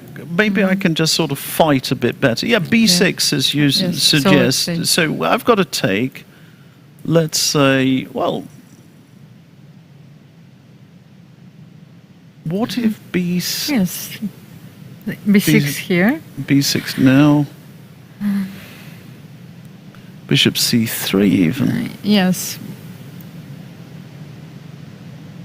And still can't escape. well, you have to double on the c file. Okay, he goes for this variation, but let's say rook c1, c8. Yes, that was you the cannot- idea. you cannot- Yeah, no, but you've got you rook have to play b3. Yeah, I've got to play rook a3. Yeah, that was actually my Then let's idea. say, Rook somewhere, rook c6. c5. Okay, let's say I don't know what is the difference, but I still have rook d3. You still have rook d3. Then you have maybe b5, but rook a2 No, protects then this. it's over. Then it's over.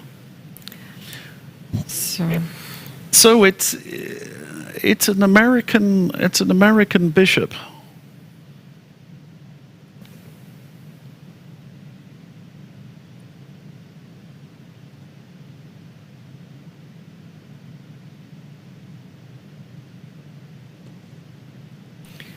well, as we know, if this will be a tie, then players will play We get more chess. yes more games. So the next phase or the next format is 10 minutes plus 10 seconds. Yes. But okay, first we have to watch this game till the end, and Yeah. See. People have been criticizing Bishop takes a2. It seems to have been losing, but actually he was in trouble already. So it seemed to be, it's either the Bishop takes a2 is good, or Black has a bad position. And it turns out that Black has a seriously bad position.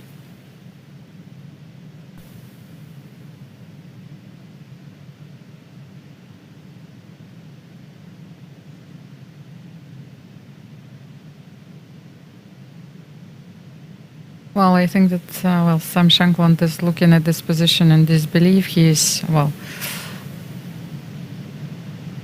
Yeah, it's that's going. his last attempt. Yes, It's going. to It's fight for some counterplay, but after rook a1, It's not going to help him at all. Maybe he tries to pin yes, him b6. Or He's no. got b6 and Actually, he played rook c8, but then I simply take on a2, and then I don't know what he's doing.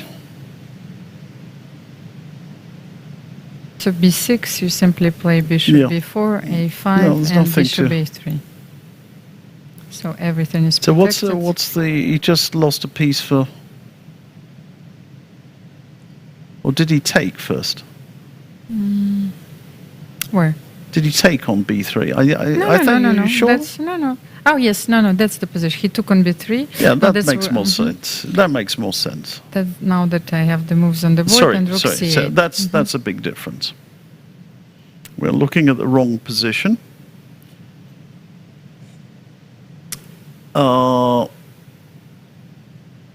It's pretty hopeless, but Shouldn't we play rook a2 anyway? I'm just wondering if we, king e3. I like And king rook e3. d3 then, yes. King e3 and bishop d2. Even here. Or, king e3 now or rook d2 even. So rook d2. It's just not enough.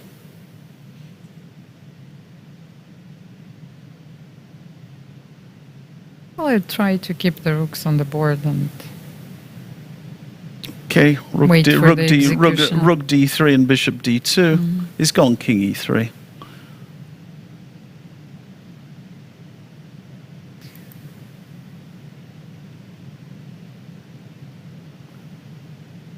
The thing is that, let's count the material. Sam Shankland has just 2 pawns for a bishop. And, if it were a knight, perhaps he could have more hope. But the bishop is really a strong piece here. And white doesn't have any weaknesses. That's the real problem. Let's try and get the position up on the board. here. Rook c2, bishop d2 will suffice. There's basically nothing going on.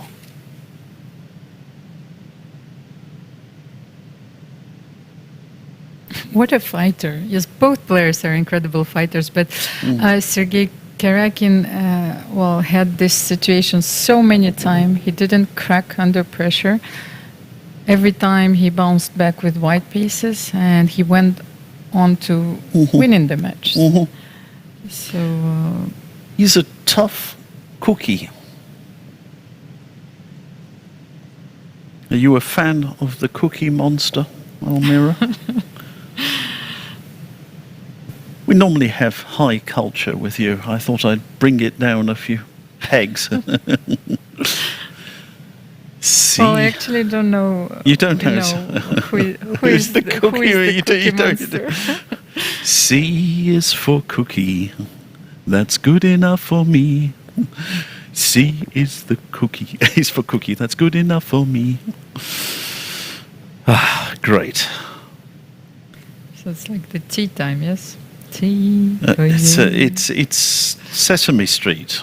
You're not a big fan of. No, but as I told you, there's like. I know you used to read books. No, it's not What only a that. wasted youth you had. Just we didn't have Culture. access to a lot of things. Of So course, many of things course. were censored. So as I told you, like So, even yeah. like a comic book. Yes. I have seen one for the first time when I was 20. So there's so many things that I still have to catch up on. So, Yeah.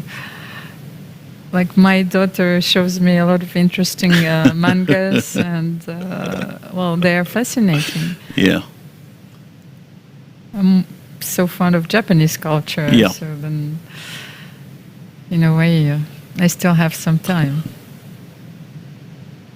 Do we have Japanese Japanese fans in our chat? Because I have to tell you that Nigel is there anyone here? Nigel is in total control of the chat, so I do not get the messages. Only Yeah. those he chooses. So. Is anybody watching from Japan? Yes, let's have a look. Oh, interesting. He Yes, hasn't yes. even bothered. Just. Well, he's he's weakening the so. structure, It's yes, just. of course, and Doesn't need to. I wouldn't play in this way. I'm absolutely certain it's winning. He's taken, and he's got rook h2, so go for it. King g7, go rook h2. He's gone for it. Yeah, look, this is winning for Sergei Karjakin, beyond a doubt. However, it just makes it look, to my mind, slightly more complicated. He's exchanging off the pawns. so he can take, then you take, and then you play rook f3 here. And then you open this diagonal, yes. you play g5, you fix all the pawns. Okay. So maybe this is not so difficult. Still, just on general principles, I mean, if we just remember that, so he's whipped it off, that rook and bishop against rook is a theoretical draw. So the more pawns that are exchanged, the better it is for Sam Shankland. So, yeah, he has damaged his structure. He's made a mating attack more likely, but was it really necessary to do this? Well, it's a matter of taste. Yes, well, we were talking about the Olympics before the start of the broadcast, and especially about judo. Yes. So I was so amazed by this image when the French judoka won her medal, and that the first thing she did is to hug her opponent. I think we should have more hugging in chess events. But this sport ethics, the respect for your opponent, and this touches me so much. So this is such an elegant and beyond elegant gesture. So that's why I hope that the handshakes will still remain. Yes, I agree. I like to see that. I like to see respect for the opponent, respect for the game. Exactly. Because I mean that there is something greater, because yes, it's not only about yourself, but not only about your opponent, but there's always something greater, for the greater purpose. Yes. So what happened? Yes, the exact variation happened on the board. And rook h2, I think, was played. It was. Mm-hmm.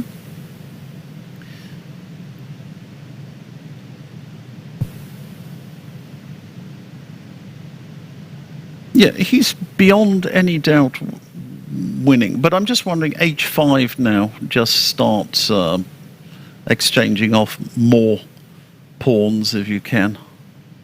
Okay, but this is getting really very difficult for black.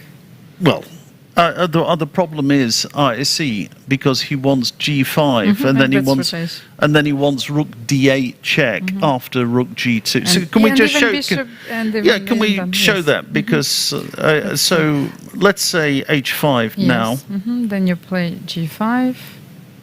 He played rook b2, rook d3, but then g5 here, and then I simply can bring my bishop here. I wanted rook g2, and then I've got some rook c3 checks, so you can't. You've got to be a little bit careful about that. Yeah, you can even do that. Yeah, you but I can do that. Yes, yeah. And you're going to mate somehow, or you're going to paralyze the opponent with a bishop on f6. So this variation happened in the game. Some attacked the pawn on b3. Sergei simply protected it, and h6 was played. It's a very good move, actually, a very good defensive move. So he stops this g5 idea. To little digression, because people are talking in the chat. I have never played Bobby Fischer. I do wish people would stop talking about that. So it's one of those. I've never played Bobby Fischer. It's one of these things people ask me about all the time, and it's never happened. So I really wish people would move on from this very old story. Well, 5 and minutes. We were talking about the Fischer bishop takes h2 in game 1, and this is a sort of it's a parallel. Russia, America.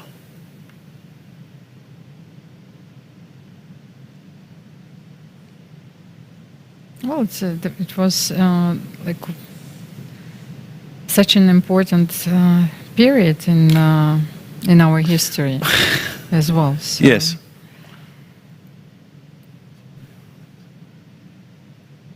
Actually, one of the most important announcements that Emil talked about was that they're going to have a daily chess show on NBC during the World Championship match. Yes. And it made me thinking, actually, is this... could we drive a parallel between the 1972 match and actually the modern era? Well, to be quite honest, the media is following. The media is following much more. But you know, we have improved a lot of things in FIDE. We got a YouTube channel.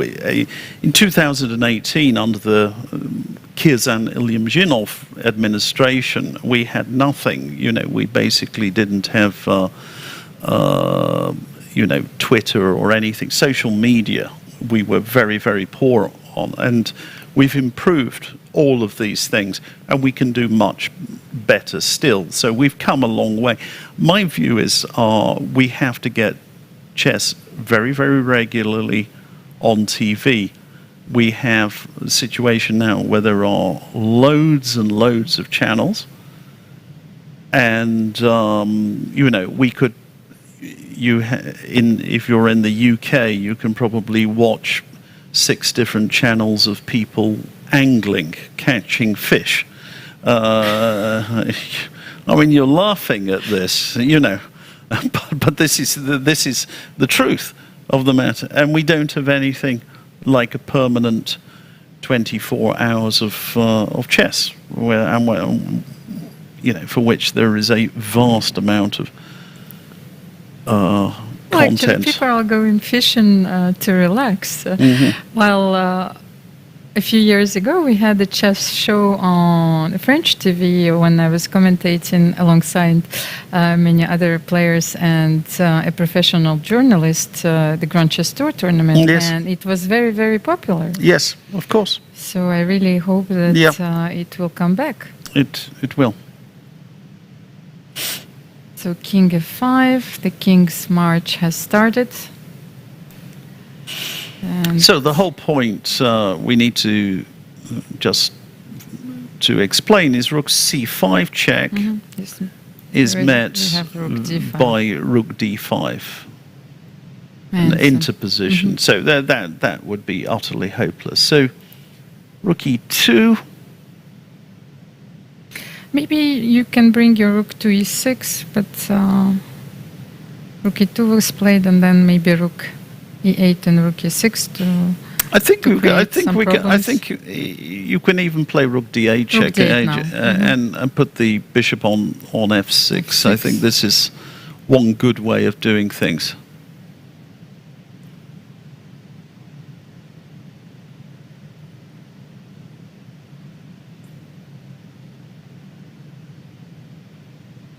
Yeah.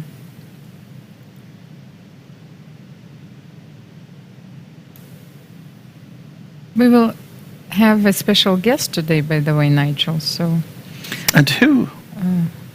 Today? Maxime Vachilyakov will join us in the studio. He graciously accepted to come. Okay, he's still here. Yes, he's still here. That's what I told you. That I was wondering if he will stay in Helpetian back row. He actually did. So I asked him if he could come and, share his thoughts on the tournament, his games, analyze the ladies' event probably at that time. So great. I hope that you're looking forward to it, and we will probably take a small break anyway after this game. So we'll be able to. Shall we have a quick look at the other games? The ladies. Let's see if there. What are the positions here? Because I don't have the moves here. Let's get back to the ladies' event really quickly. This is the position right now on the board. It got completely messy. So let's see, castle, knight a4. Alexandra played, it allowed d5, but still, knight b6. You remember about those knights on the 6? Normally on E6, yes. Or D6, it depends. Yes. Maybe the knight on B6 is sufficient. Yes. So Rook C1, Queen B4, Bishop D4, Alexandra played. So does she want to... Well, she's defending No, the b2 pawn, but b2 pawn. does she want... There are no immediate threats to win the queen. You cannot take on f6 for the moment. Probably she simply wants to take on d5. But there is... Hang on a second. This D, one is D hanging, takes c4. What's this? Because I can just take on that. Rook takes c4. She now wants to if take queen takes a5, I've got rook a4. And if queen b5, I've got bishop e2. So is she winning the then queen? what you want? What you want? Fluffy rabbits. Fluffy rabbits. You want fluffy rabbits. No. But then maybe we should try rook c4, then queen d6. Okay, in this variation you win a queen, but here... And then rook takes c6. Rook takes c6 is... Looks pretty catastrophic, doesn't it? It's almost killing. I still have a square, I suppose. Queen d8. Yeah, but you can hardly move here. Yeah, that looks pretty bad. Yes, it's my bishops here. We will the come knight back here. and we will spend more, pay more attention to this game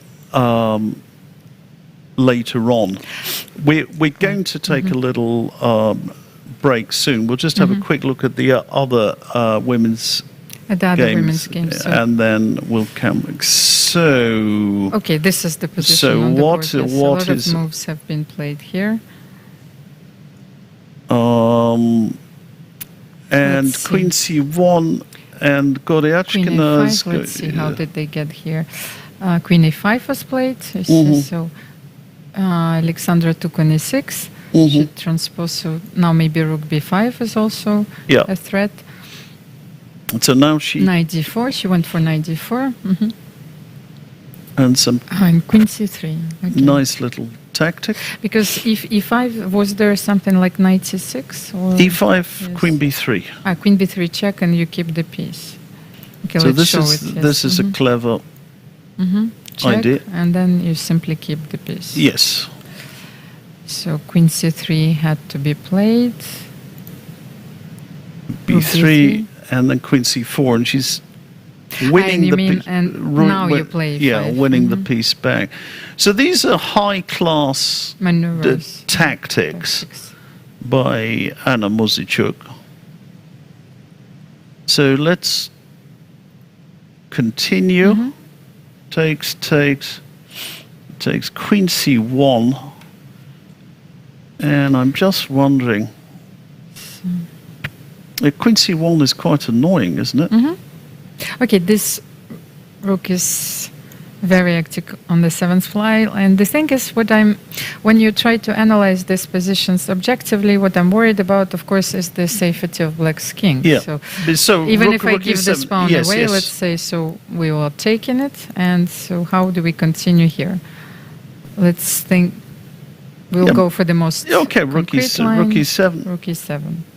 Well, this looks very dangerous. I mean, And then, wait a second, I'm... yeah, okay, so going it's here. yeah, of course, but so you have to play something, rook E8 Rook and then E8. rook D7 or something. Maybe Next rook- move. Yeah, rook yes, E8 rook and E8, then rook D7. You mean rook 8? Okay, let's just get back to the game. I think we will have some images. I think that that's pretty unpleasant. So Sergei Karjakin won. Yeah. It was completely winning, extra piece. So he will be white in the first game. So 10 minutes plus 10-second increment. We will have another 2 games, and we will take a small break. Yes, and we we'll will. be back immediately at the beginning, at the start of the tie break. Yes.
time to take control of your journey towards chess mastery. Magnus Carlsen introduces Chessable, the definitive solution for studying chess. Move Trainer uses the science of spaced repetition to identify your strengths and eliminate your weaknesses. There's no need to set up a board, remember which page you're on, or keep track of all the moves you miss.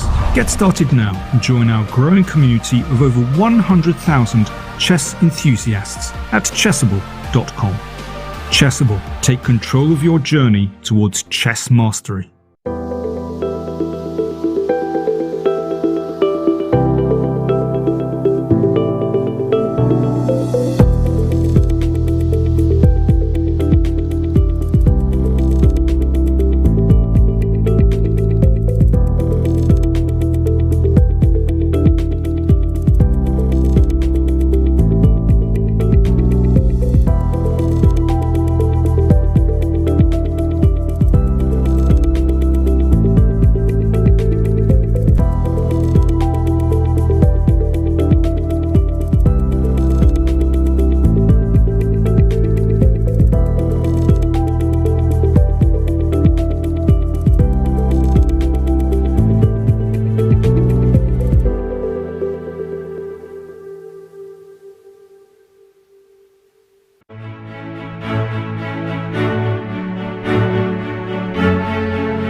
amazing.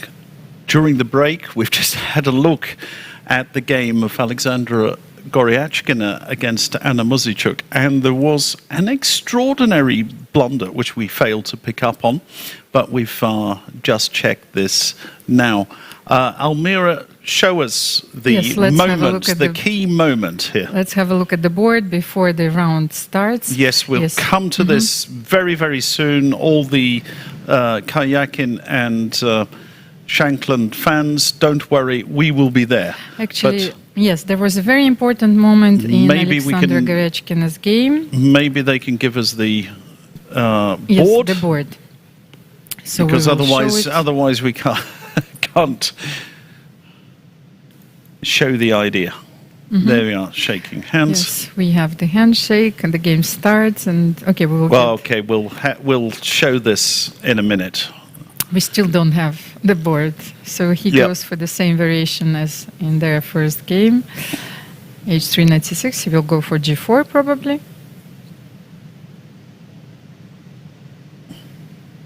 Remind us of the time control, Almira. Yes, 10 minutes plus 10 seconds increment. Yes. For each move, which doesn't make it exactly blitz. No. Well, and it's no longer rapid. So you have to readjust to another pace. Whoa. We don't have the boards. Oh, wow. He's played e5. Okay, now we have the board, and he's played e5. What is the point? Knight d7? He played it instantly. So he used this 10 minutes probably to talk with his second. Yeah, well, I actually witnessed this because he did it up in the VIP room. So he darted up to the VIP room. Wow, I'm absolutely stunned about that. That is a very interesting sacrifice. And he spoke to whoever it was, a guy in front of a computer. And I think that must be the preparation. It was literally, I mean, he haired up to the VIP room. Normally when we hair up to the VIP room, it's for the free glasses of wine that are on offer. But he was doing it to check up on his game. So I think Denis Hismatulin is Sergei's second. Right, I'm very glad. So it's very important to have those ideas, especially in faster time controls. Oh, yes. When you do not have enough time to solve your opening problem. Maybe it's a speculative sacrifice. Probably it's more than that. But even if it would be the case, then you don't have enough time. Sometimes you have to play the only moves. Yes. So do you have any idea what he's doing? He played knight d5. Knight d5. I'm a bit bewildered.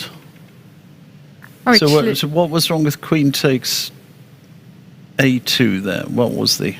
I don't know, but it was certainly possible. So queen a2. But you see, maybe this was the principal continuation, but it's far too dangerous to get into while you have 10 minutes on the clock. So maybe c3. I don't know. What do you think here? We have knight c7. Maybe not c3. We need to keep an eye. I don't know. Queen d4, b4 or something. I don't know. Queen b4. Maybe there's Queen another. b4. Maybe it's another trapped piece on a2. Yes. Then b5, knight c7. Oh, but then you're winning some material if you do that. Okay. But is this? Okay, you're winning a rook at least. Yes, we're winning an exchange. a rook. Okay, then that's why he went for queen d2. Yes, because with queen b4, there's bishop c4 as a threat. But this is a very, very dangerous initiative. This is clearly prepared. So black has lost its right to castle. And it's not the Berlin. And it's not the Berlin. So the first idea I would have here is f4 followed by bishop g2, and I would say that is a very, very strong initiative. So f4, bishop g7, and bishop g2 here. And his problem is a difficulty to move, because if e6, knight b6 takes. Well, He's gone no, there I for cannot take care. I have to take care first. Yeah, yes. and then rook d1, rook d1 and c4. and c4. That's it. And c4 looks very, very dangerous. So he's going to do these moves So what because happened? this. He went for a4. Yeah, I'm not plugged into the engine, and the first moves I found very difficult. To see this position, I can understand what the idea is. You just play bishop g2, and for a pawn, this is a ferocious initiative. So we always have knight b6 on e6. Yes. And knight b6 anyway, this knight cannot move, so we would like Rook to b8. exchange it. Yes. Rook b8 might be the right move. Rook b8 here. Might be the only move also. It's gone What did he do? it's gone a5. Not the most obvious move, to be quite honest. Maybe rook b8, bishop a7, Oh yeah, but then rook rook a8, a8. Yes. and then I say, what are you up to? Okay, let's see. a5 was played.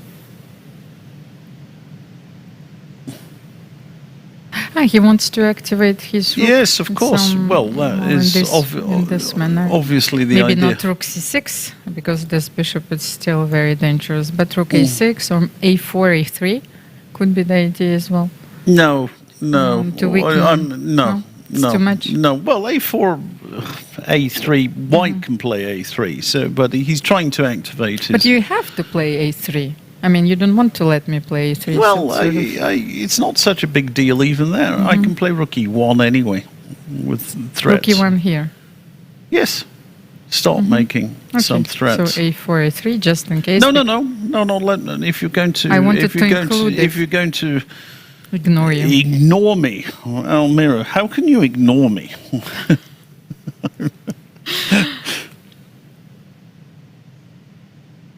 So a4, what did you do here?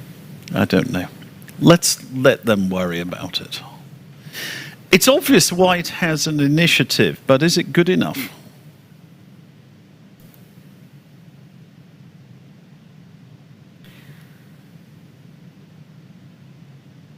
Thing is, I have this feeling that it would be such an interesting lie to play during the Armageddon, Yes. where like there is no increment, you are under tremendous pressure, and you are obliged to win with white. So then you would play all these moves almost instantly. But Sergei is a tempo. Yeah. Yes, a tempo. So then both players are under such pressure right now, but don't forget, you still get 10 seconds per move. And if he will be able to defend, some Shankland, if he will be able to defend his position, he still has an extra pawn. He does. So Sergei needs to be very precise, and he goes for a4. Which is reasonable, I suppose. So this is a very interesting thing. It was pretty obvious that there is no way he could have prepared this properly. I mean, there were literally minutes, and they had, at the end of the room somewhere, a quick discussion. I saw. So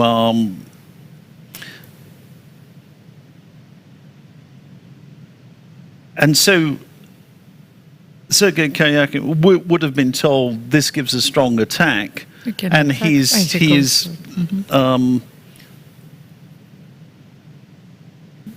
that's a very interesting move, because your bishop f1 is likely to win some material, I suspect. I'm just wondering whether he's going to play rook c6 and just Bishop leave, d5? just leave his, And leave the rook there. yeah, play rook e8 or something. I don't know.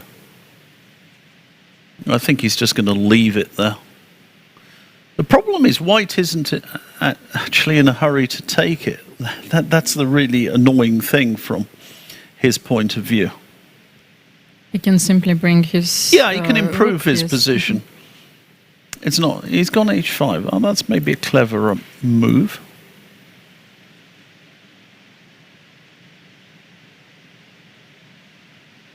Okay, so he wants to get some squares for his pieces. So, if you, just to show you, if white would play g5, then you will have these squares for the bishops, and it will be Yeah, easier and maybe to play. knight b8 now is his. But he still goes for g5. He's gone g5. I'm just wondering whether he was going to play knight b8 and just. No. Yeah, it's not the ideal score. Maybe knight f8 or. That's what I was showing. Knight f8, maybe bishop f5, Yeah, and then yeah. knight e6. Yes. Yeah. If we are not losing on a5. Well, I think you've got no choice anyway. You've got another move, by the way, here. h4. Maybe you just stay. He's gone. He's gone. Ah, got it. Still got it. Yeah, I've still got it. He's going to lose because he's playing my moves.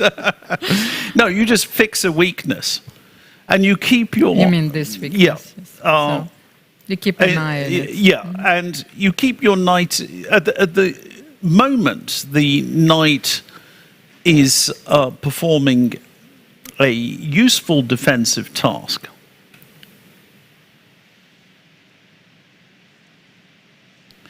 Rook e1 is a good move. You see, he's in no hurry. He will take this rook at some point, but it's not going anywhere, and he doesn't want to cash in just yet. What I was thinking is that this is such a clever move. Of course, he doesn't want to take yet, but if black plays e6, but then does close in this diagonal, Yes, that's right. then he will take probably. Yes, of course, of course. That was the idea. Because It is the idea. black has to make a move here, Yeah. a useful move. And the knight is such a powerful piece here on d5, so he goes for knight b8. That is interesting because he probably wants to take with the knight now. It's not ideal, but he was probably struggling to find a bishop b6. But they have bishop b6, and then maybe I can take on e7. For example, Well, if you king go, d7 might. Well, okay, I'm not sure you can take on. Oh yes, you no, can. I wanted to take and take here actually. I don't know.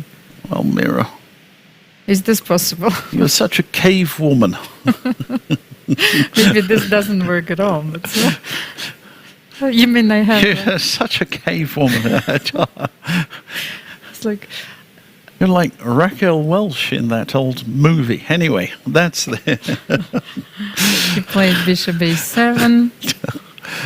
7 minutes. for both that's players. that's the Karpov Unziker move, Yeah. isn't it? That's the. And Oh, that's e6, killing, isn't it? Isn't it killing? Bishop takes b8. Well, you can take.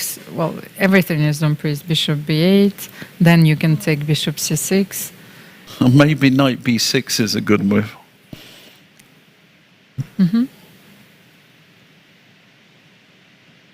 I mean, almost knight b6 is a good move as well.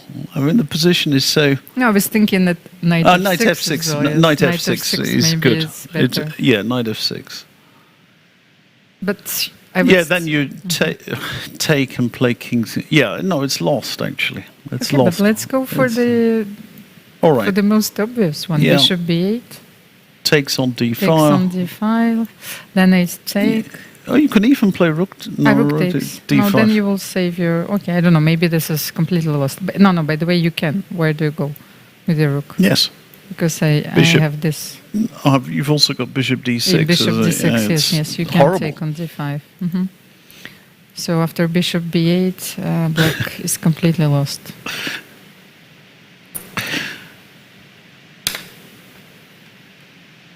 What is Great so stuff. entertaining. Great stuff. Yeah.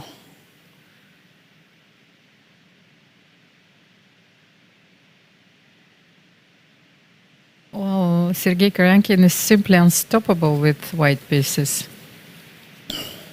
Very, very. Yeah, no, he is. I mean, it's an amazing match, actually. I mean, consider that players of this level slugging it out like it's some sort of gunfight.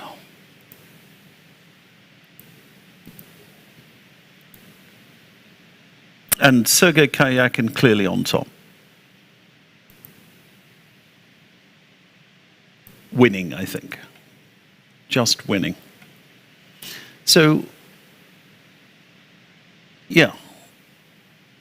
So do we have some more moves? No, for the moment I don't have. E6. And, E6. yeah, well, as I you think can bishop see, takes B8. Sergei Yeah. is fully concentrated. You know, he has this traditional thinker's pose. You know. He's taken the knight. So he goes, he's taken what? He goes for bishop c6. He didn't take the knight. That's an interesting choice. Very odd choice. Well, it's very, very good, but this one looks less convincing. Less convincing, definitely.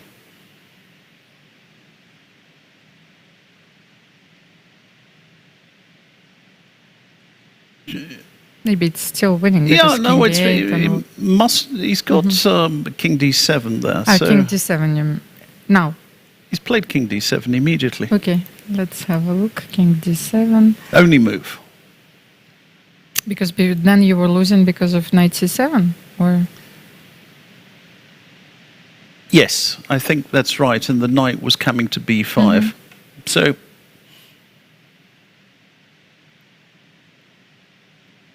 Knight e3. No, it's been such aggression by Karjakin. It's the great, but helped of course greatly by the by the tip. I mean, that is invaluable. Those seconds, you know. I mean, what did he went upstairs. He had roughly 5 minutes to discuss that. Well, what is 5 minutes? That's 300 seconds. That's enough time for Usain Bolt to run 30 100-meter races. You can do something in that time. Nigel, I wanted to show that d5 didn't work in this position. Right. Very good. Excellent. That's why Sam Shankland was, well, I don't know what he was supposed to do here. Maybe bishop f8, protecting the d6 pawn. So he went for king e7. Yeah. We should point out that there is another game after this. So even if Sam Shankland goes down in this game, which he's not certain, it's not looking good at the moment. But after, well, I think he's probably just now dead lost. I can simply take. Yes. So there is a further game, and he's going to have the white pieces. So all is not lost and yet. especially that all games have been decisive in this match, which were decisive in this match. They were won by white. Yes. We had no draws. Yes, that's correct. So what do you think?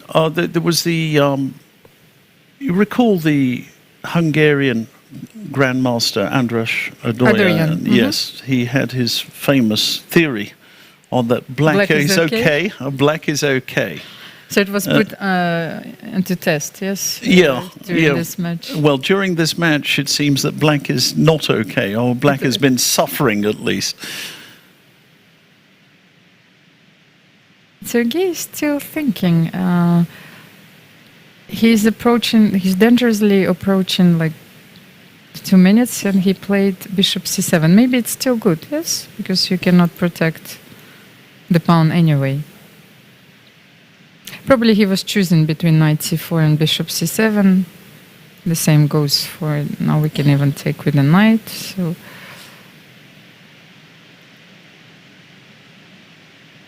can you play knight d4, but then simply knight d4 here, Nigel? Yeah, yeah.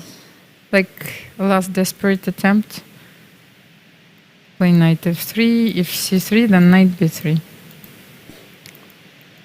Sorry, what was wrong with the problem with Knight c4, there was something.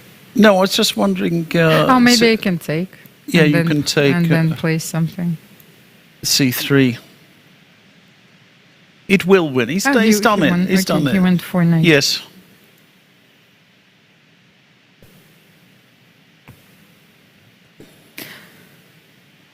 Okay, is this a threat? It actually, it might be. So. It might be a threat. Yeah, I mean, for the time being, anyway, he's. I mean, c3 is not possible. Oh, that's a very delicate move. What did he do? Rook d3. That's a bit sophisticated for a blitz game, isn't it? That's. But okay, he was thinking for quite a while on his previous move, though he probably calculated yes. the variations, yes. so it was prepared. Yes. Otherwise, you do not enter this line. Okay, now. Well, I don't know whether he prepared it, whether he saw it, but I mean, I think it often doesn't go like that, to be honest, how you describe it, because I think it's frequently it goes that you play something and you kind of miss a reply, but it's not that significant, and then you just want to play a very safe move against it. Rook d3. He avoids any tricks.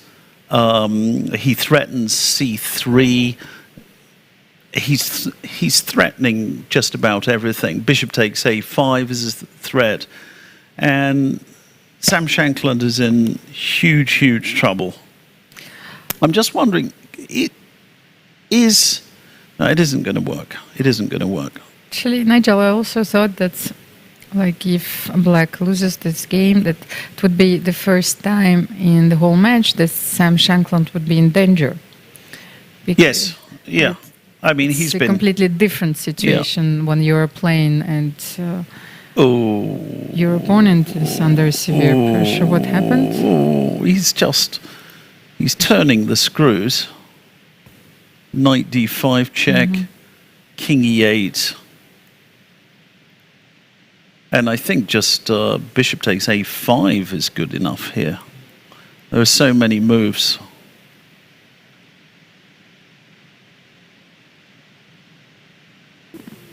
Bishop takes d6 is good. Bishop takes knight d6. f6. You can also play knight f6 and then take on d6. It's gone knight f6. Well, this is... Almira, you're too strong. You're too strong. This is just good technical chess. That's from, Nothing fuzzy. No. This is very fine Soviet school chess. You can tell you've had a good education there. Yeah, we were sitting there when I was sitting there when I was 6 and I was polishing those positions, you know. Oh, dear. Well, you did. So did you have a childhood, by the way, Nigel? No, I had no childhood. No, I don't. Well, you've enjoyed those comics, it seems. Yeah. I used to play football.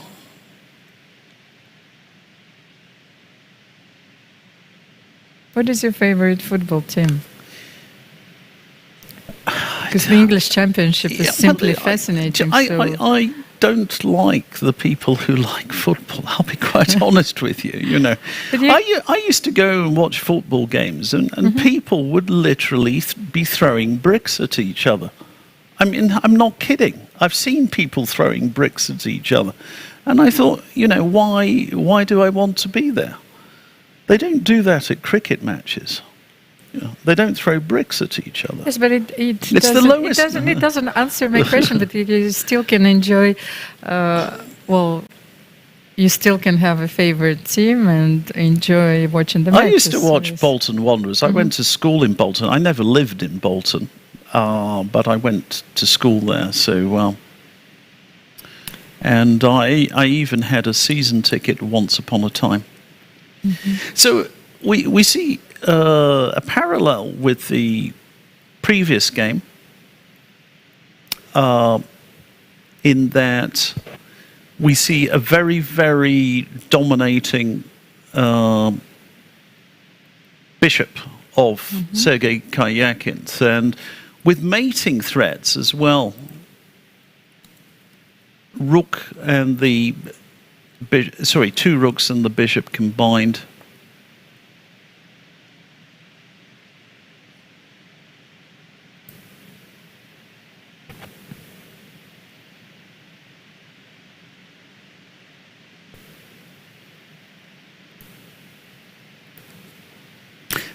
Sam is trying to run for safety because he needs to activate his rook one way or another.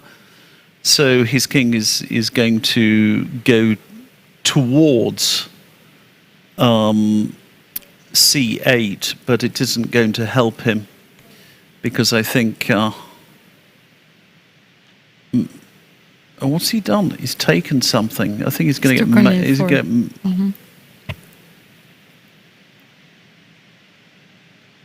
King c7? What's the problem? Getting mated, is he, or what? Has he got bishop d8? What's the... And then bishop b6 is the problem. And mate. I So mean, he's just going to... if here, but then I should go like Yeah, king and then c6. rook c3. Yeah, I could have played b3, by the way. The previous move would have been good. So bishop b6 and it's mate. Yeah. And Sergei Karjakin has done it once again. Yeah. So now the situation is reversed. He's in the lead for the first time in this match. Yes. The next game will start, well, in 10 minutes, In I 10 suppose. minutes. So let's get back to the women's event, Nigel. Yes, let's do the that. idea that I wanted to show you. Actually, we will get the board.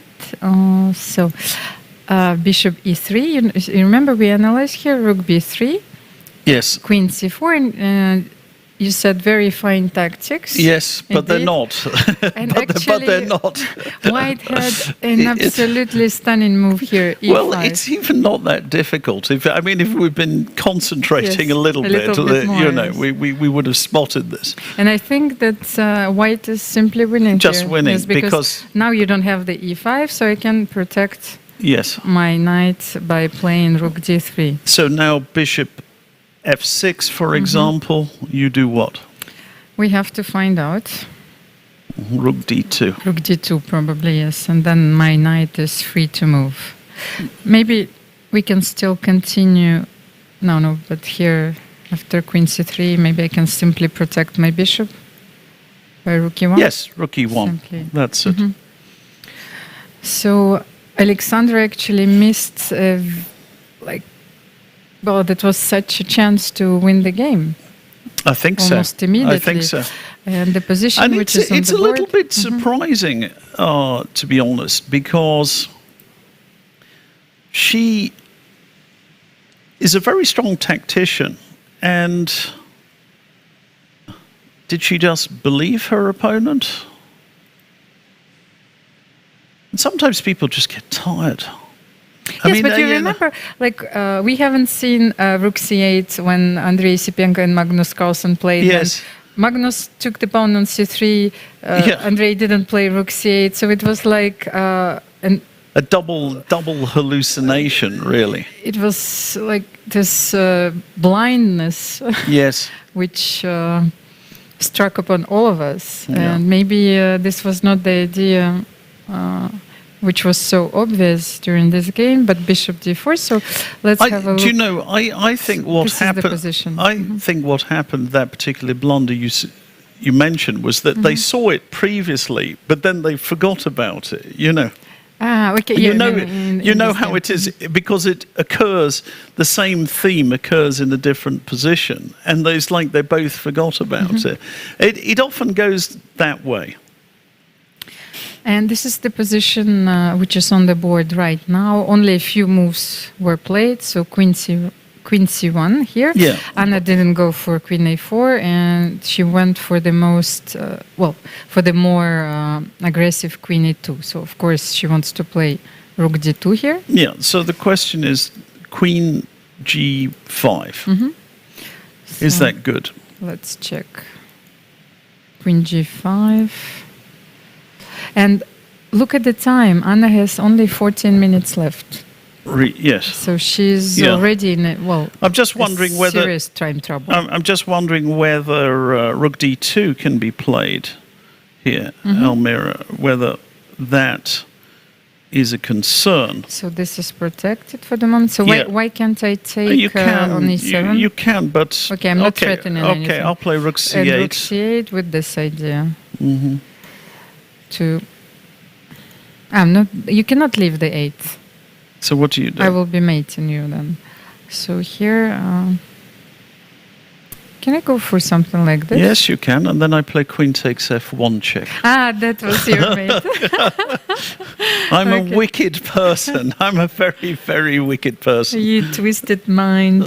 Yes. Okay, Sorry about that. I was just waiting for you to fall for that cheapo. But actually it's in the position because if I don't have this, I'm Yes. going to resign. Of course. No, actually, I thought about Rook C1 for a moment and thought you don't have it.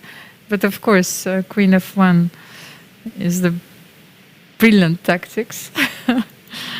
So, Rook C8.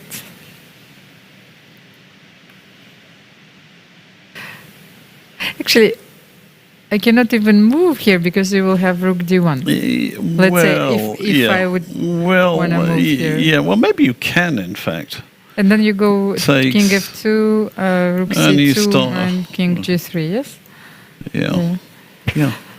That's probably very good for you, but I mean, Rook A1 is an uncomfortable move to play. Of course, I understand.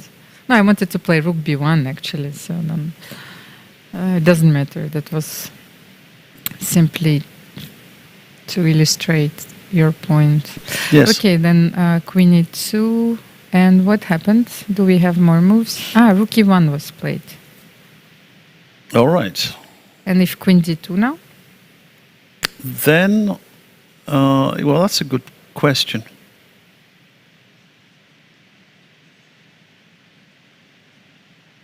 And Anna played something else. Let's have a look. I think she's gone Queen. No, Rook C4. Oh, right.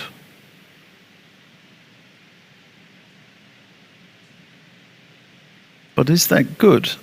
If I take your queen, takes, And then what do you want? King. You want this and this? Yes, Or- I do. I do. You go King F7. I go Rook D2. Yes, but then I have to think about this one. Looks very unpleasant. Maybe, Looks very unpleasant. actually, I have to protect this from maybe like this. No, Rook takes C7 is my threat. Yes, and well, and then I wanted to. Yeah, but you're going to I'm going to lose this one. you yes, will of lose course. an endgame. That's for sure.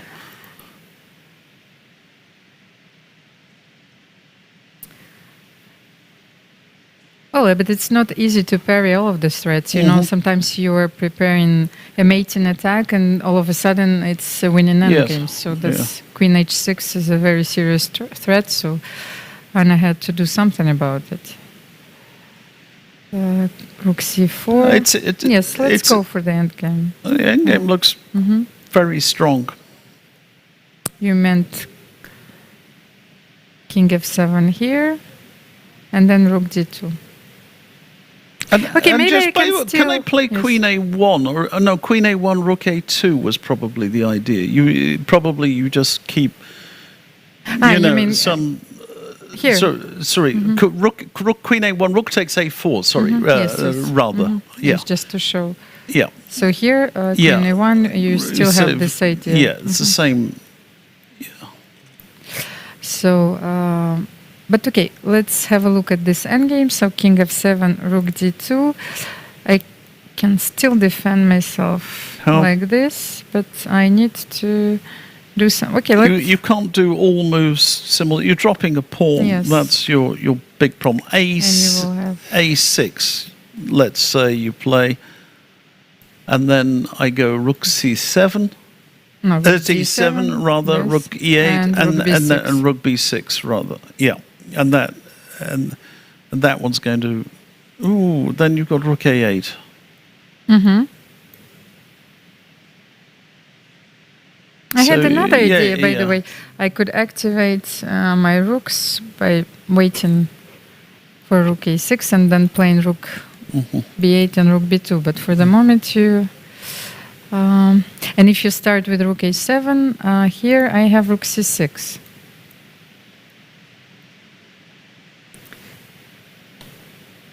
Nigel, Yes. maybe this is Tell a me. Zugzwang. Tell me. I will play e5 and a5. You will have no moves, so we'll start with e5. I've got king f. King f8. F8. Okay, king Yes. f8. Let's say. But it's probably winning. You don't need e5. I don't need it? I don't think so. I think you play a5 and then you play. I'll start with okay. Yeah, and then you play A5. rook d to b7 and rook b6. and rook b6, and you're going to get probably a winning position that way. What do you think? All right.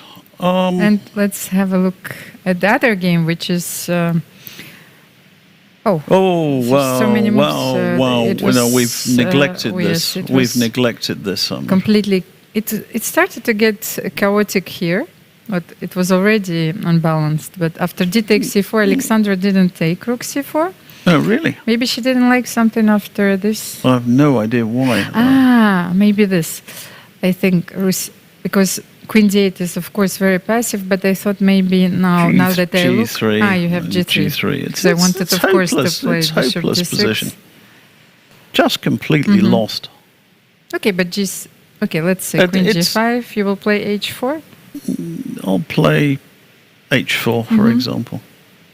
Now my queen is going where? Okay, queen g6. 6 knight d5. Knight d5. You're crushed. I crush you like chicken. Okay.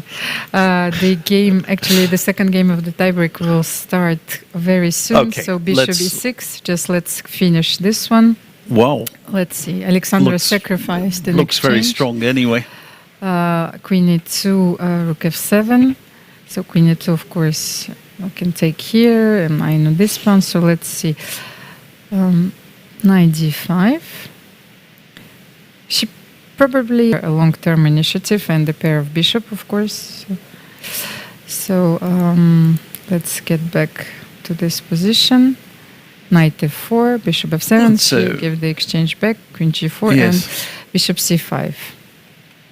So black is playing for tricks, but it's not completely. I mean, there's two pawns down. Okay, the game has started. Let's Let's go. focus on the second game of the tie breaks. Sam Shankland is white against Sergei Karjakin, and they're fighting for the spot in the semifinals. And what is even more important, this is the spot in the semifinals in that side of the bracket where Magnus Carlsen doesn't play. Yes. Does it give you more chances? I would say not playing Magnus Carlsen would give you more chances. There was that brief moment, wasn't there, when Magnus hit the age of 30, that he started to look fallible. You know, some not so great results. But he's looked in good form here. I would say he's been pretty convincing overall. I mean, you will always criticise, he will criticise his own games, but I think in general he's looked pretty good here. looked every inch a world champion. But he confessed yesterday that he was looking forward those 2-3 days, actually, that he was really exhausted. I think they all are. Look at the guys in this match.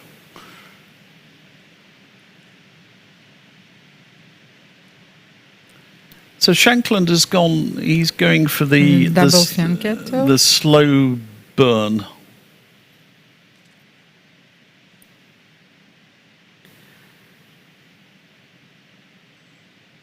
So This did they castle? He's gone d4, and now you normally take here, and after you take with the queen.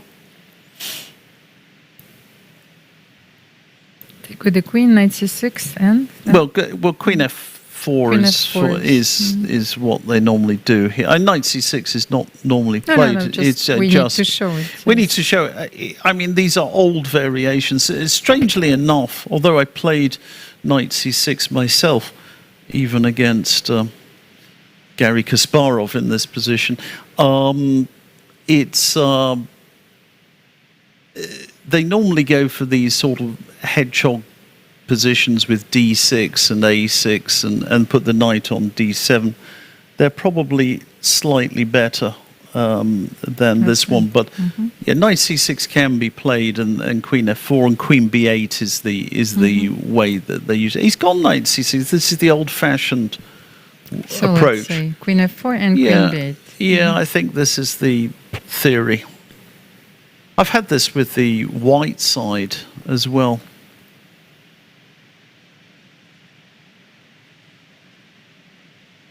Let's go on queen f4. I will bet queen b8 will be played.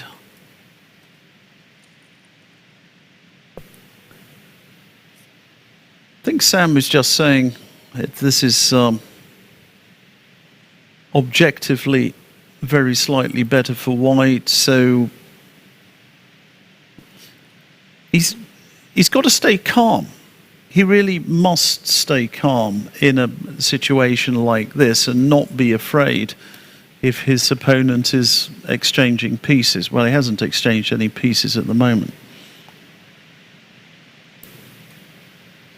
So Maxime Vachier-Lagrave is on his way. No, he's gone so- d5. Wow.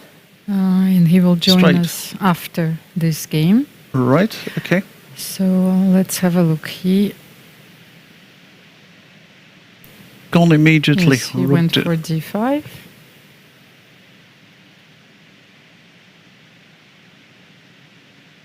So can you play rook? Can you start with rook d1? I'm just or- wondering whether rook d1, queen over. And now I'm just wondering whether I've confused myself because there may be a difference in the move orders or something. You mean that- rook d1. Yes. If queen b8, can we play knight e5?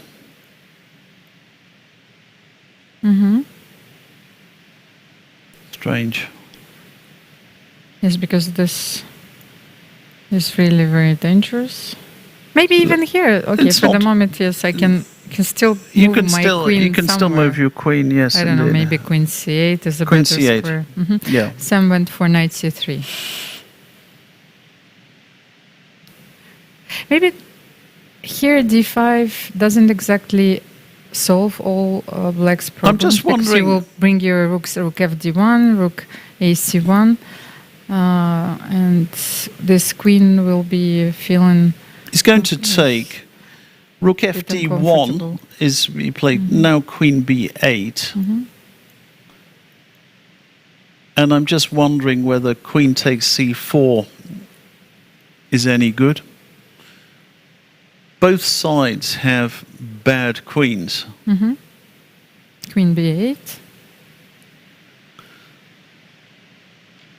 So he's taken, rook c8 will be played, I think. Oh, rook d8. Okay. Well, you have to watch out for all the mating ideas still, like All if I right. will be managed to bring my Yeah. queen to h4 and play knight g5, but for the moment, Is there a way to do so? The Minister of Defence here is just, I think he's saying, I am prepared to accept a very slightly worse position because the onus on you is to play very super accurately in order to exploit your slightly greater mobility, something like that. So if I take, you will take with the queen, and then you will move it somewhere to f8, or... Yes, that's it. But then your bishop is not protected here. Maybe we can do something about this. For example, let's say rook d1, queen where? Queen f8. Yeah, and then knight and d4. Then knight d4. Something like this. Okay, white goes for e4 here. Yeah. This move, what can I say? I don't think this is a very good move at all. Because it closes the bishop. Yeah.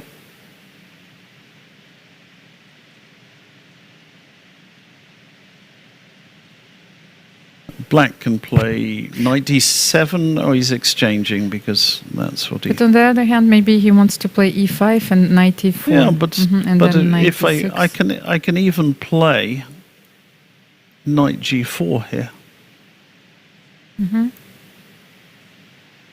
Not saying that's the best move, but... and knight e5. Okay, to Yes. stop e5, of course. Yes. So. And do we have something like maybe knight b5 here? Then you can simply play a6. Yes. A lot of complications. I can play e5. All the... Nigel. Well, Look, most a6, e5. You can simply take I them. can take Yes. that. A lot of pieces on the board, so...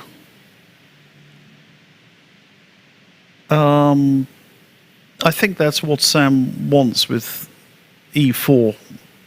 He's trying to complicate it somehow, but... Yeah, but he wants to. This is this is sort of positional threat. Can you take, for example, let's make a pass move. So e5. You can Yes. take. You can take. So you cannot take because this bishop is hanging. So you need to take on g2 here. Yes. King g2, or do we have something else? Knight f7.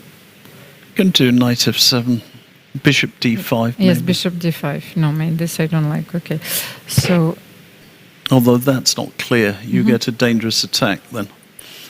Maybe. Go knight f7, you Knight F- probably... can we? I think you can do it. I think you can do it. can we do it? Okay. But how do we continue after Knight bishop takes d- c5. Knight Knight takes... takes d5, then e takes d5. Rook takes d5. Oh no. Takes d5, this. Almira. Do I have I'm going to mate you. a knight h6? Yes. Queen f5. Queen knight of h6. something. Okay, this is Well, a so very long knight variation. knight h8 or something. I don't know. Knight e5 is going to win. It's just mate. So- Knight e5 was mating there. What happened? He went Knight e5 he went. immédiatement. And queen e2.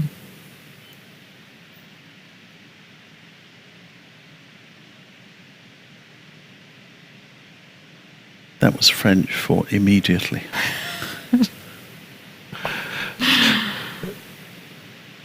Did you study French at school? I got. Unfortunately, I'm the only person in my family who doesn't speak French. So it's my biggest regret. I'm absolutely serious. My biggest regret in my life that I didn't learn languages better. So you're doing all right. You're doing very okay there. I'm absolutely serious about what I'm saying. Well, I still have a few on my bucket list, but I'm Yeah. not sure I have enough time to finish all of this. So knight f3. Well, he wants to exchange. Yeah. My wife speaks Greek, English, French. She's a qualified French teacher. She's Italian. She speaks Spanish and she speaks Japanese. Yes, that was Japanese the most as well. amazing So I actually studied Japanese a little bit, and the structure of the language, the grammar, and of course, the writing. It's I find it so impressive. Well, you were married to someone who was half Japanese, weren't you? So. Well, hence the interest in Japanese culture and Japanese literature, aesthetics.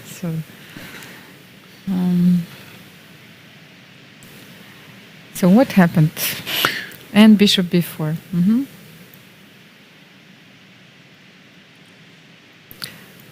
What is this? And queen c7. Well, he's put his queen back on e2. By the way, we're missing out something. Yeah, you missed it. I think let's just get rid of. Because we have a lot of analysis. Yes. Okay. Yeah, we sometimes get confused.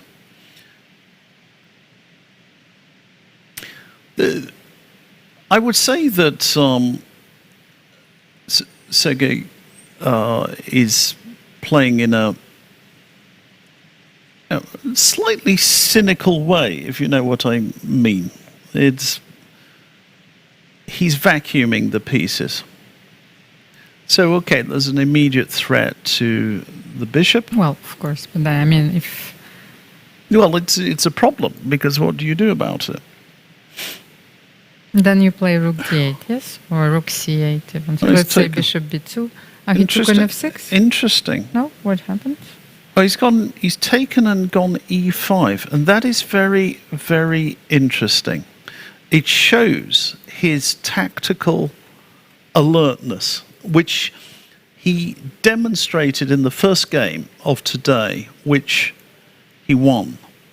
And that is just winning if you take. So he can't do that. And I think he's in a little bit of bother there.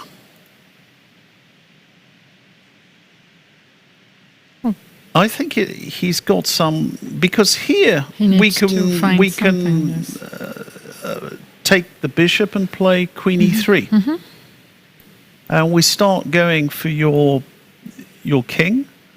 I start moving my queen g5 check.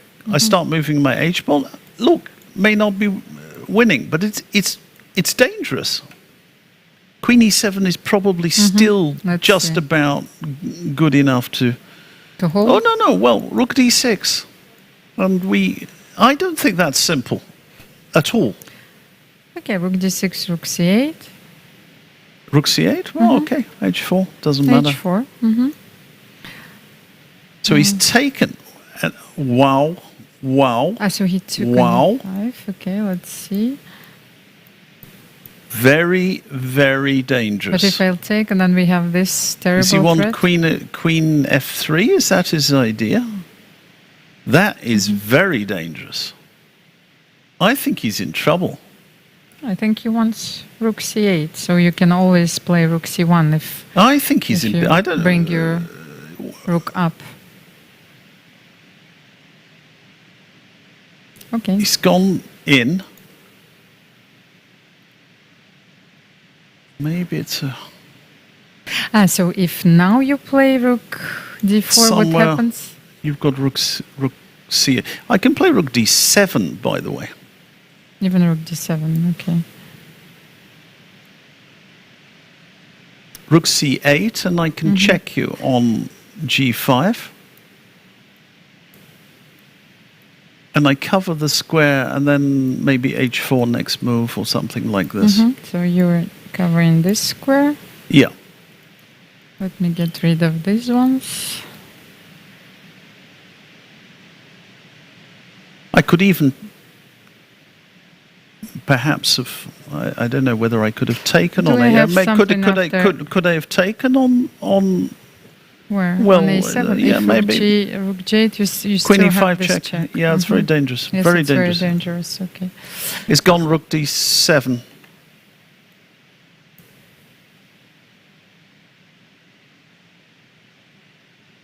Maybe you should go. Okay, no, but then you lose a pawn. Okay, I don't want to exchange queens, of course, but then okay, this you lose the pawn immediately. Maybe that's the only way.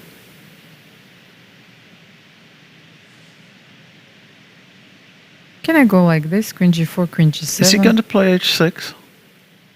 He's done it.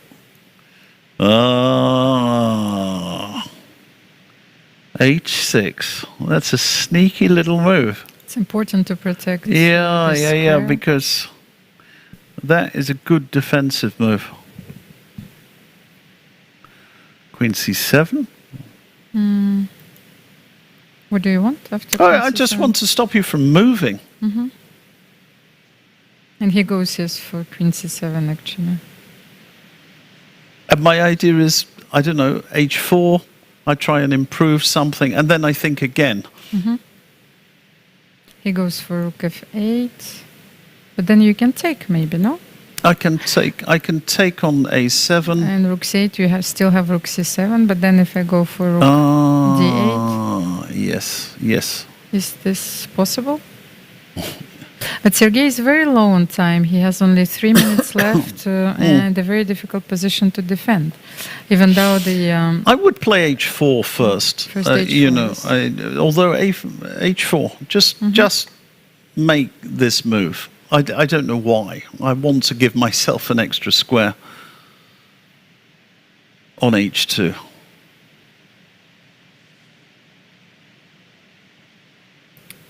h4.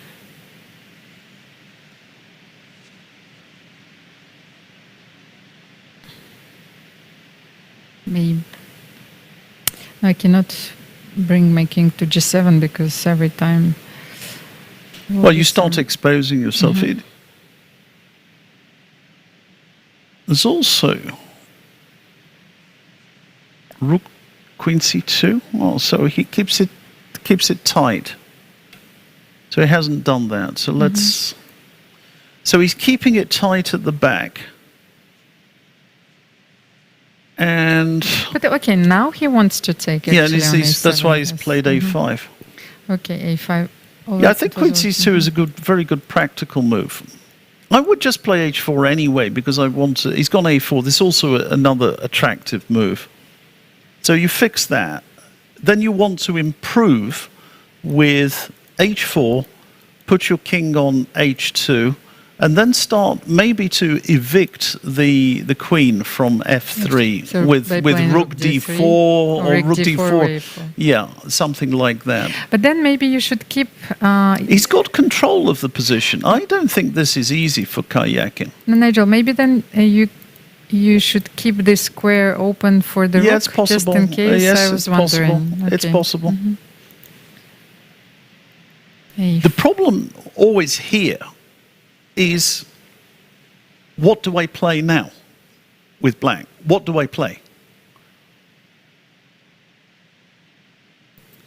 And you can see the tension, because what you like to do is you want to have very, very clear plans, you know, that you can execute.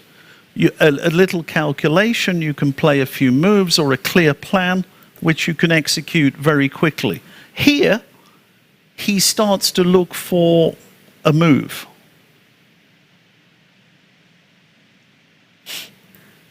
Well, while Sergei Karjakin is still thinking, I wanted to have a look at the women's games, and it seems that Alexandra Kostyanyuk is completely winning. Kostyanyuk.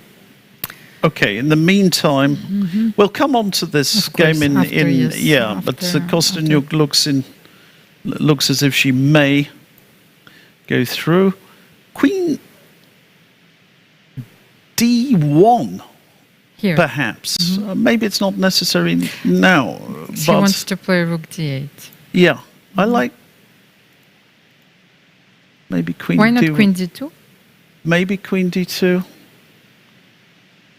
It's like, if you play queen f3 back, I will take here. And I'm still controlling the square. So maybe queen d2, you have to play king h7. He's gone queen c1. So it's the same sort of... idea. Well, This looks it's not the same. Maybe I can it play looks rook looks d8. really unpleasant, this position. And he went for it, rook d8. And now you cannot move your rook because then I have this so check. he blundered. He blundered. That's what, oh, what I okay. wanted to show. Right, this is okay. here. He So just Queen yeah. h6, Queen d1, and I get my pawn back. So so that's just a bad blunder. and Queen. And that's a very that is a very, very serious blunder, because I wanted to put the queen on the d file, and then I got confused because he did this, and then no, he's going down now. I mean, he's not going to win this one.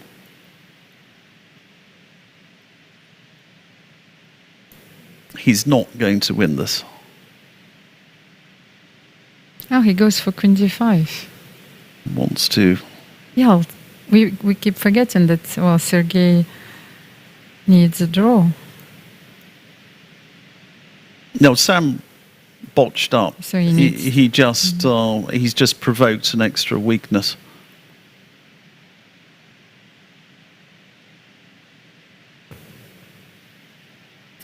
So the king is exposed. I don't think he's going to be able to do too much here. He's trying to check his queen to a square where it will be centralized, and then push the h pawn. That's his only chance.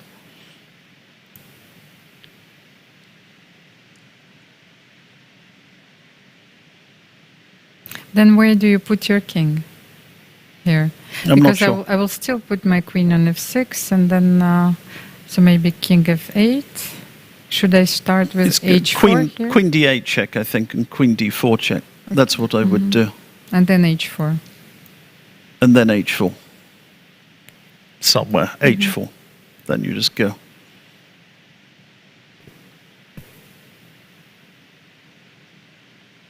The problem is b5 is going to just... So he's done that. He's given those checks. No, you cannot. G4.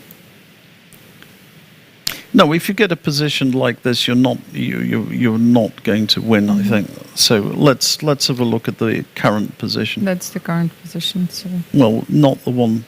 Ah, yes, Yes. King G8. No, sorry.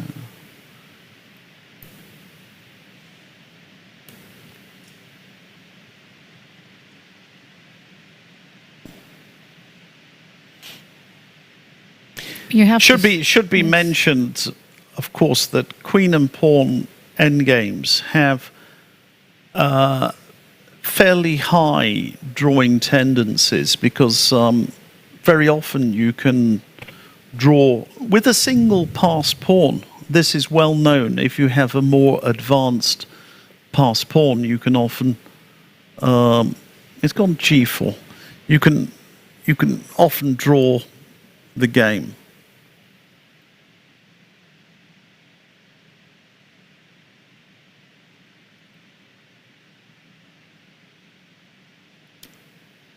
So if we start with b5 anyway. Well, he's gone queen b4. Queen I think he b4. has to go queen d7.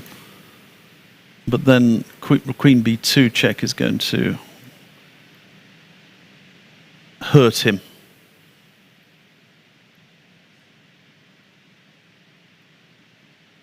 Queen e5 check.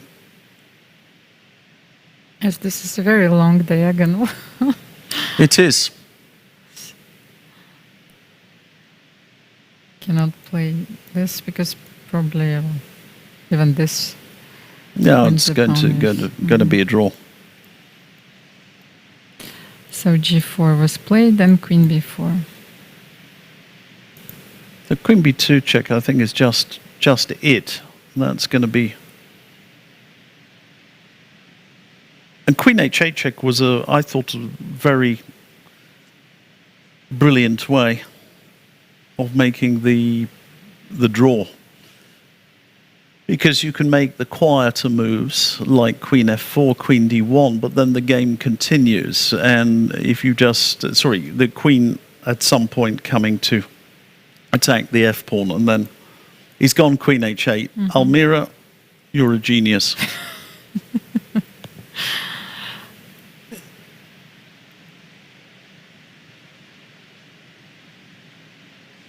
Fortunately, I cannot find any practical chance for white in this position. So Absolutely none. Yes. This is going to be the end of the road for the American hopes. He's played a very good tournament, but you know.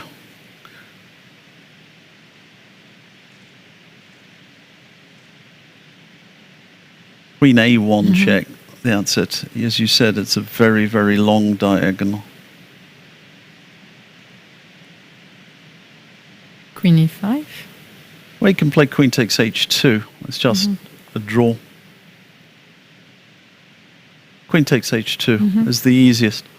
Okay, let me get back to the position. So here he can take on H2 or play Queen A5. No, take a pawn. Win the game.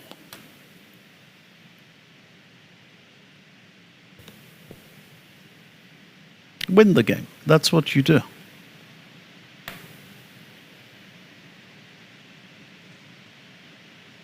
Queen H2, Queen D8, something like King H7. No, yes, but it doesn't matter. Well, like you cannot take here because here you have this check. That was my idea. I wanted to kebab you. So Sergei's still thinking. There you are.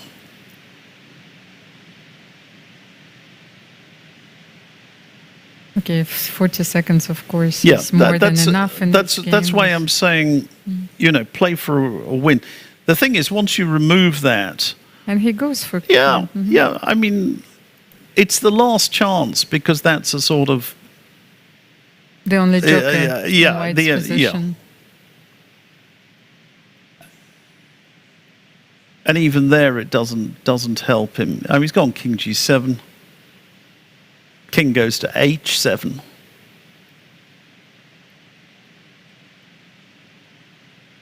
And then Queen H6 check.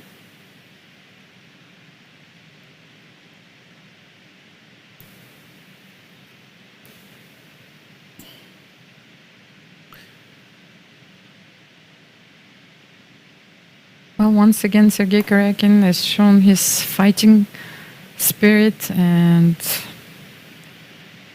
he came back twice in this match. Yes. Yeah. This is absolutely hopeless. This makes no difference whatsoever.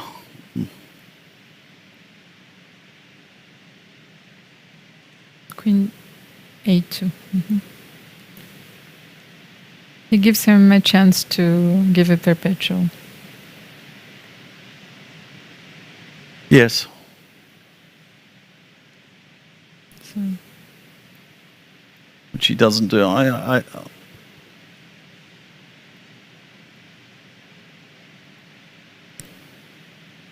think he's just going to play King G8. He's just, this is it. Time to finish this. Unfortunately, you can't win games only by willpower. And I'm sure every sinew in his body is straining to do something here. But there's simply not enough.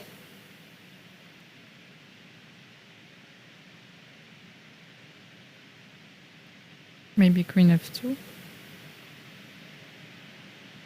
He gives Queen A3 check.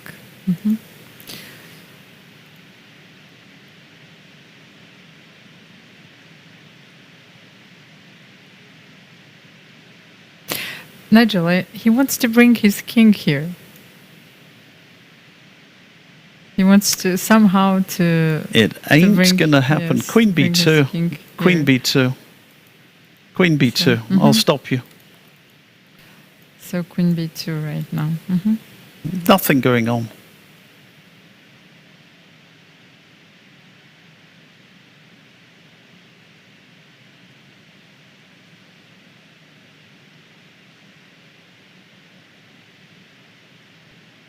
Well, but he's looking for every possible chance here. So Shine G5. Flame says Shank should have played an E4 opening. This has got nothing to do with openings. This game has got nothing to do with openings at all. Don't criticise Sam Shankland if he doesn't win this game, which looks as if it will not happen because of his first move. Well, that was hell of a fight. In fact, he got very, very good chances. And is he winning more material with this? And he knocked out Peter Svidler, let's not forget this. Yes. In his previous match. And yeah. Is he going to win? You mean he's going to exchange the before? queens now? So he cannot go here? Well, he can just check on F1 and he can take more things.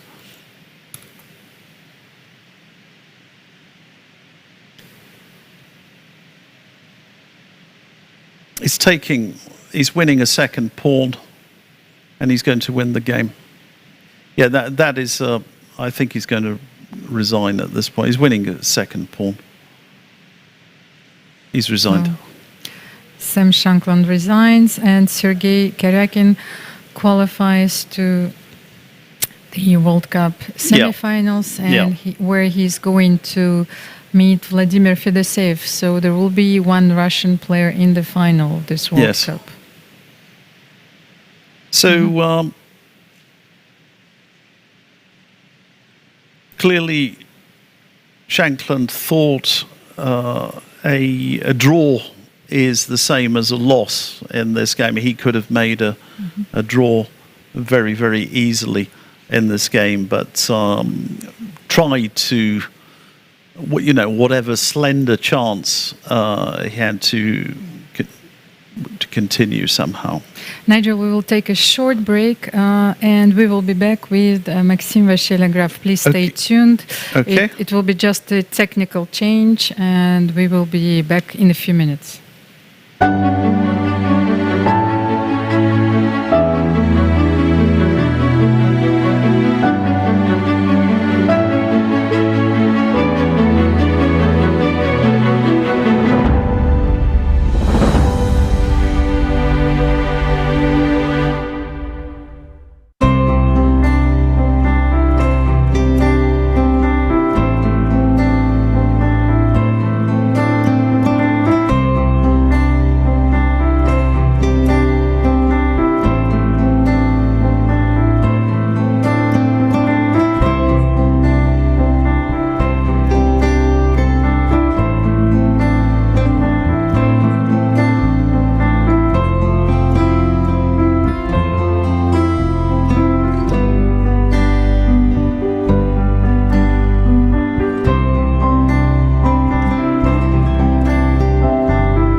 Dear chess friends, welcome back. And another guy has taken Nigel's job. So Maxime Vachelegraph was playing this World Cup. Hello, Maxime. Thank you so much for joining us. Let's get started with the games first, because one game is about to finish. Maybe I'm not sure yet. So in the women's event, we'll get the board on the screen. So Alexandra, she just played Queen F4 check and. After knight f7, knight e5, this is like pawn endgame with 2 pens up. I think, So Alexandra is on the verge of qualifying for the finals. Yeah. Knight f7 was played. Knight d6 is good as well. She will play it, and she played knight e5, but and this is resignation for sure. Okay, Tan Zhongyi resigns and Alexandra Kostyanyuk wins. Okay, I've already told everyone that, we were not really impartial here. I was rooting for my best friend. This is such an impressive result. She's been playing very well in this event, for sure. So Alexandra is still waiting for her opponent. Let's have a look at this game. Anna Muzyczuk was defending a worse endgame. This is a very interesting endgame. Let's have a look. So it started actually here, where Alexandra Karjakin decided to trade rooks. Rook c7, rook c7. Yeah, I guess it's good. Okay, here I don't think I agree with the decision to stay passive. I think... Well, you mean on black's side? Yes. It might hold, but I would have at least considered something like rook b8, rook b2, rook a2. Let's say.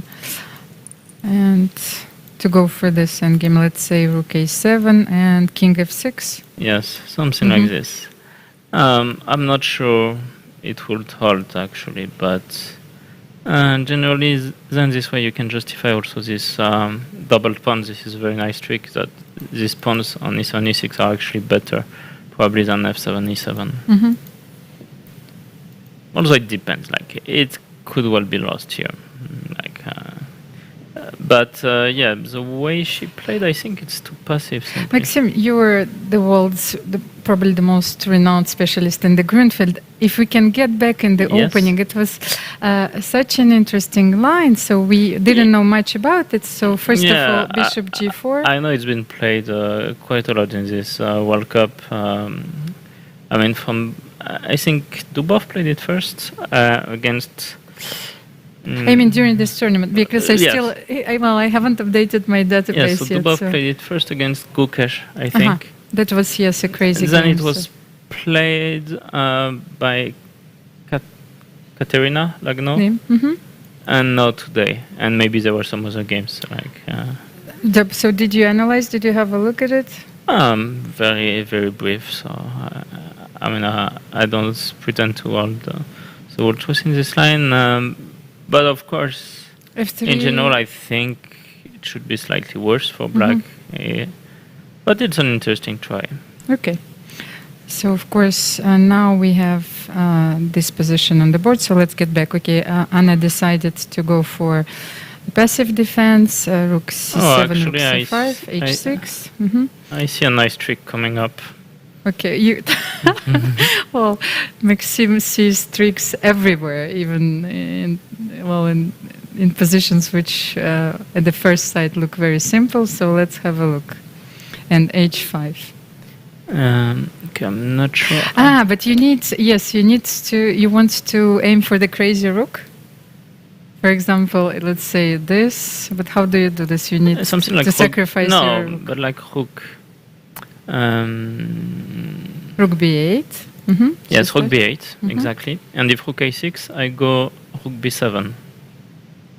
First rook b7, okay. And if rook takes a5, I go rook a7. Okay. But of course, this you cannot take because this is stalemate. But you could go king g3 first. This is an issue, so you... you mean after rook b8? But maybe just rook a7 then. No, just a second. Here, king g3. Yes, here king g3 should win. So you have this move for black once again. Yes. So maybe not rook b8, but rook a7. So start with rook a7. And after rook c8, I go rook c7. And have the stalemate idea. And if rook g8, rook g7, rook h8, rook h7, and so on. So could this possibly hold then with this idea, or? Okay, it's unlikely, but at least it's a try. Like rook a7, maybe I'll go king g3, and then again rook c5. Let's try. Where did we? Instead of rook b8, rook a7. Yes, rook b8, rook a7, and now king g3. Once again. And now I want rook c8, even though it's not. So we want rook c8 and rook h8. Yeah. Well, it's not over. Like you could go king f7 now, maybe rook c5, king f6. So now again, king g4 would run to rook c7. But maybe king h7. Maybe Maxim here. Maybe I can try this because b7? Yes, and this is not stalemate, and then I yes, go. But now you lose. I take on b5. Yes. This is what usually happens. Yeah. Because your king. Sorry, I'm just. Yes, my king. Your king back. is closer. Yes. So then you take, and. No, king e7. Sorry, king e7 is. Because how it usually happens. So b6 and the king is in the square. Yes. Okay, then yes. I don't have this, but she went for rook c5 here and rook a8. So she's trying for the moment to hold this passive. Yeah. So I think she will play setup. king g3. So she went rook b8. Yeah, not because rook b8, rook a6. I thought was good for Alexandra. Rook a6. Yes. Rook b7, king g3. Yes, we've seen this position, so that's why she went rook b8, rook c5, rook a8, and king g3 right now. So we simply wait for a move, and maybe rook a7 here. Yes. And rook c8, yes. Yes, and here some king f7. Maybe you're holding like this, even though it doesn't look very promising. King g7. Yeah. Now an idea, of course, would be to run back with the king to the queen side. So instead of rook h8, king f2. Just a second. Yes.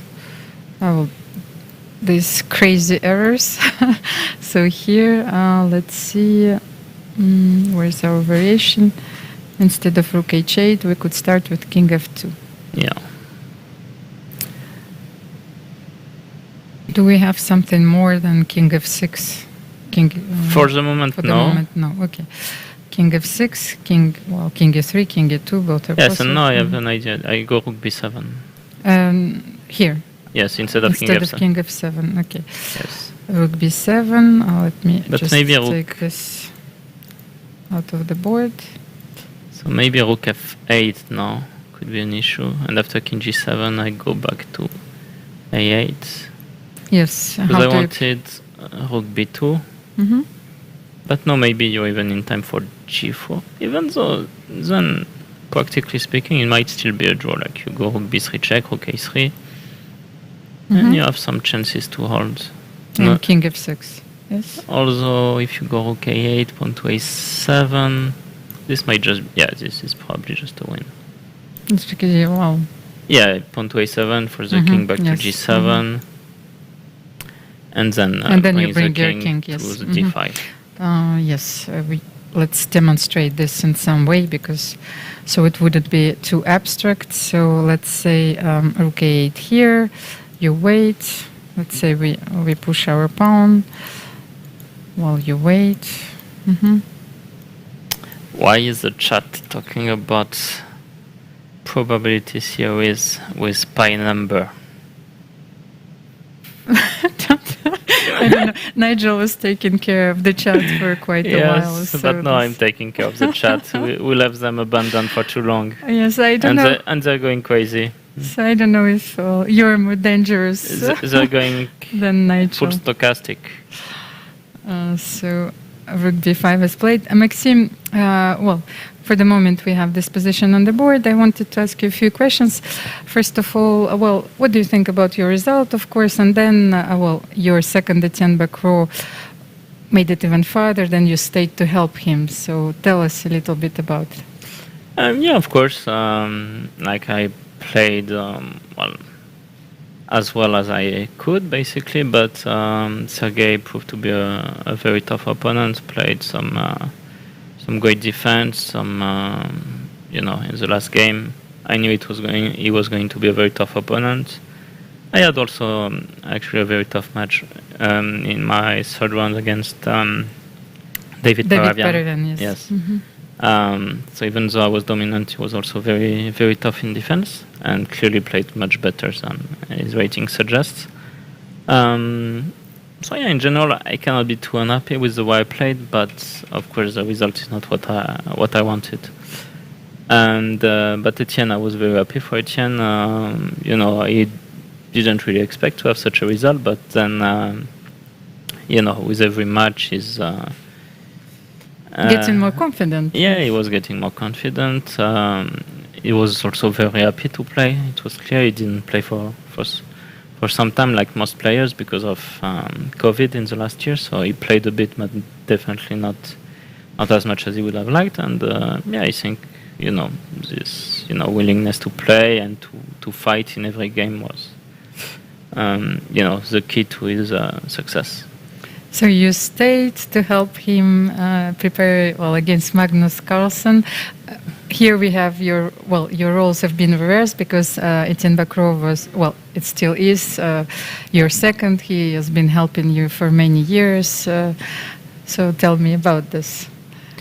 No, it was basic help, like helping him choose which openings to choose. Also, giving him some insights, of course, about Magnus, because he didn't play as much against him as I did. Of course, he sees every of his game, especially every of his game against me. But then, when you play against an opponent over the board, it's a very different feeling. And I was, I could try at least to explain him, the few weaknesses Magnus has, and his behavior over the board, how to interpret it, and so on. But yeah, turns out that Magnus played two great games, and there was not much for Etienne to do. Even if he played a great match, he lost 2-0, but it could definitely have been much closer. Maxime, well, you personally know how difficult it is to qualify for the candidates, and Etienne qualified for the Grand Prix series. That was such an outstanding performance. But I wanted to ask a professional player, especially such as yourself, but we're also friends. So, I wanted to use this opportunity to ask for your opinion. Do you think that Magnus's participation affects the cycle, and should it be done like in a different way? Well, this is clear, of course, and it's been clear for the past few World Cups and Grand Swiss as well. But the regulations allow him to participate. Personally, I would have changed these rules because it's part of the world cycle, and if you have a seeded spot, you shouldn't be allowed to play, whether it is in the candidates or seeded spot to the World Championship match. But as long as the rules allow him to play, of course, he can do however. No, of course, I understand. Yes. But would you, for example, modify the format, like if it would be possible to have it like in tennis, so we start with the World Championship cycle, could be changed. I think though it works the way it is right now with the final match. It brings tension, it brings some tradition. So I'm not always against tradition, sometimes only. So I don't have any problem with the World Championship cycle in itself. But of course, I don't see how you can allow players who are already qualified to be part of this qualifying tournaments. Maxime, and you played the candidates this year, you finished second. Actually, what is more difficult, to win the candidates or to qualify for the candidates? Well, both are actually equally tough. Now, with so many good players and great players, it's actually very, very difficult to qualify, and you can always be on the edge. You always see that, for instance, in a tournament like World Cup, I think Fabiano Caruana never made it past quarterfinals. So, that says something about the difficulty of these competitions. So, of course, it's very tough. There's, I should definitely have qualified, in an easier, less nerve-wraking way in the past few years. But, when you have like 10 to 15 great players and only 8 spots, of course, some people are going to miss out in the end. Thank you. I just wanted to see if there were... No, nothing changed for the moment. Anna Muzyczuk is still thinking. Well, I wanted to greet the chat, and once again, I think that you can use this moment to ask Maxime a few questions, because he has taken over the computer while Nigel is not here, and I think he's more computer savvy. So let's have a look. Yes. Well, I'm apparently a quite serious person. Well, not always. I like to troll as well. Yes, I've been experiencing this for years, so I know how hard it is, because Maxime is trolling you almost all the time, and you're actually a very funny one. So, this is just a presumption of you being very serious. Yeah, sometimes the problem is when you're in a chess tournament mode, you suddenly go very serious and, very professional in a way. But, in real life, I'm not like this. So what's going on with the beard once again? What is going on with the beard? So you changed your look a few times. No, the problem is I didn't have time not to shave the beard, to get to trim it, basically, because I'm always out of France these days. So of course, and now I'm not scheduled to be back to France for a few months. So, but okay, probably I will get a serious trim at some point. Well, we've seen that actually, and I think that Sam Shankland has told the journalists that he didn't do anything, hasn't shaved since the beginning of the tournament, so it depended on how far he would go, so. Yeah. So let's have a look. Maxime was studying the mathematics, but he had to quit the university to dedicate yourself to professional chess. No, it's been too long. Like I did, the equivalent of a bachelor degree in France, but that was like 11 years ago, 10, 11 years ago, so long time. I barely remember any of my maths, especially in the last year of studying. But I can admit that, whenever our daughter has a very difficult math problem, so we call Maxime and we ask for help, especially some some difficult equations, I think. Yeah, no, it's possible. I also helped Etienne's son, yes, at some point. Not sure it was very successful, but at least I tried.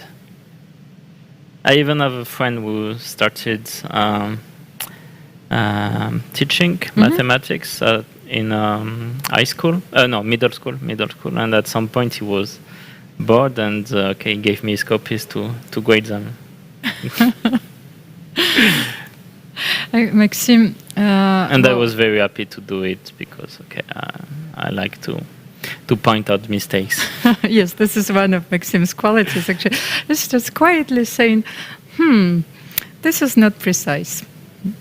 Okay. But Maxim, what our viewers might not know that you're a rock star in France. Media are paying a lot of attention to your results.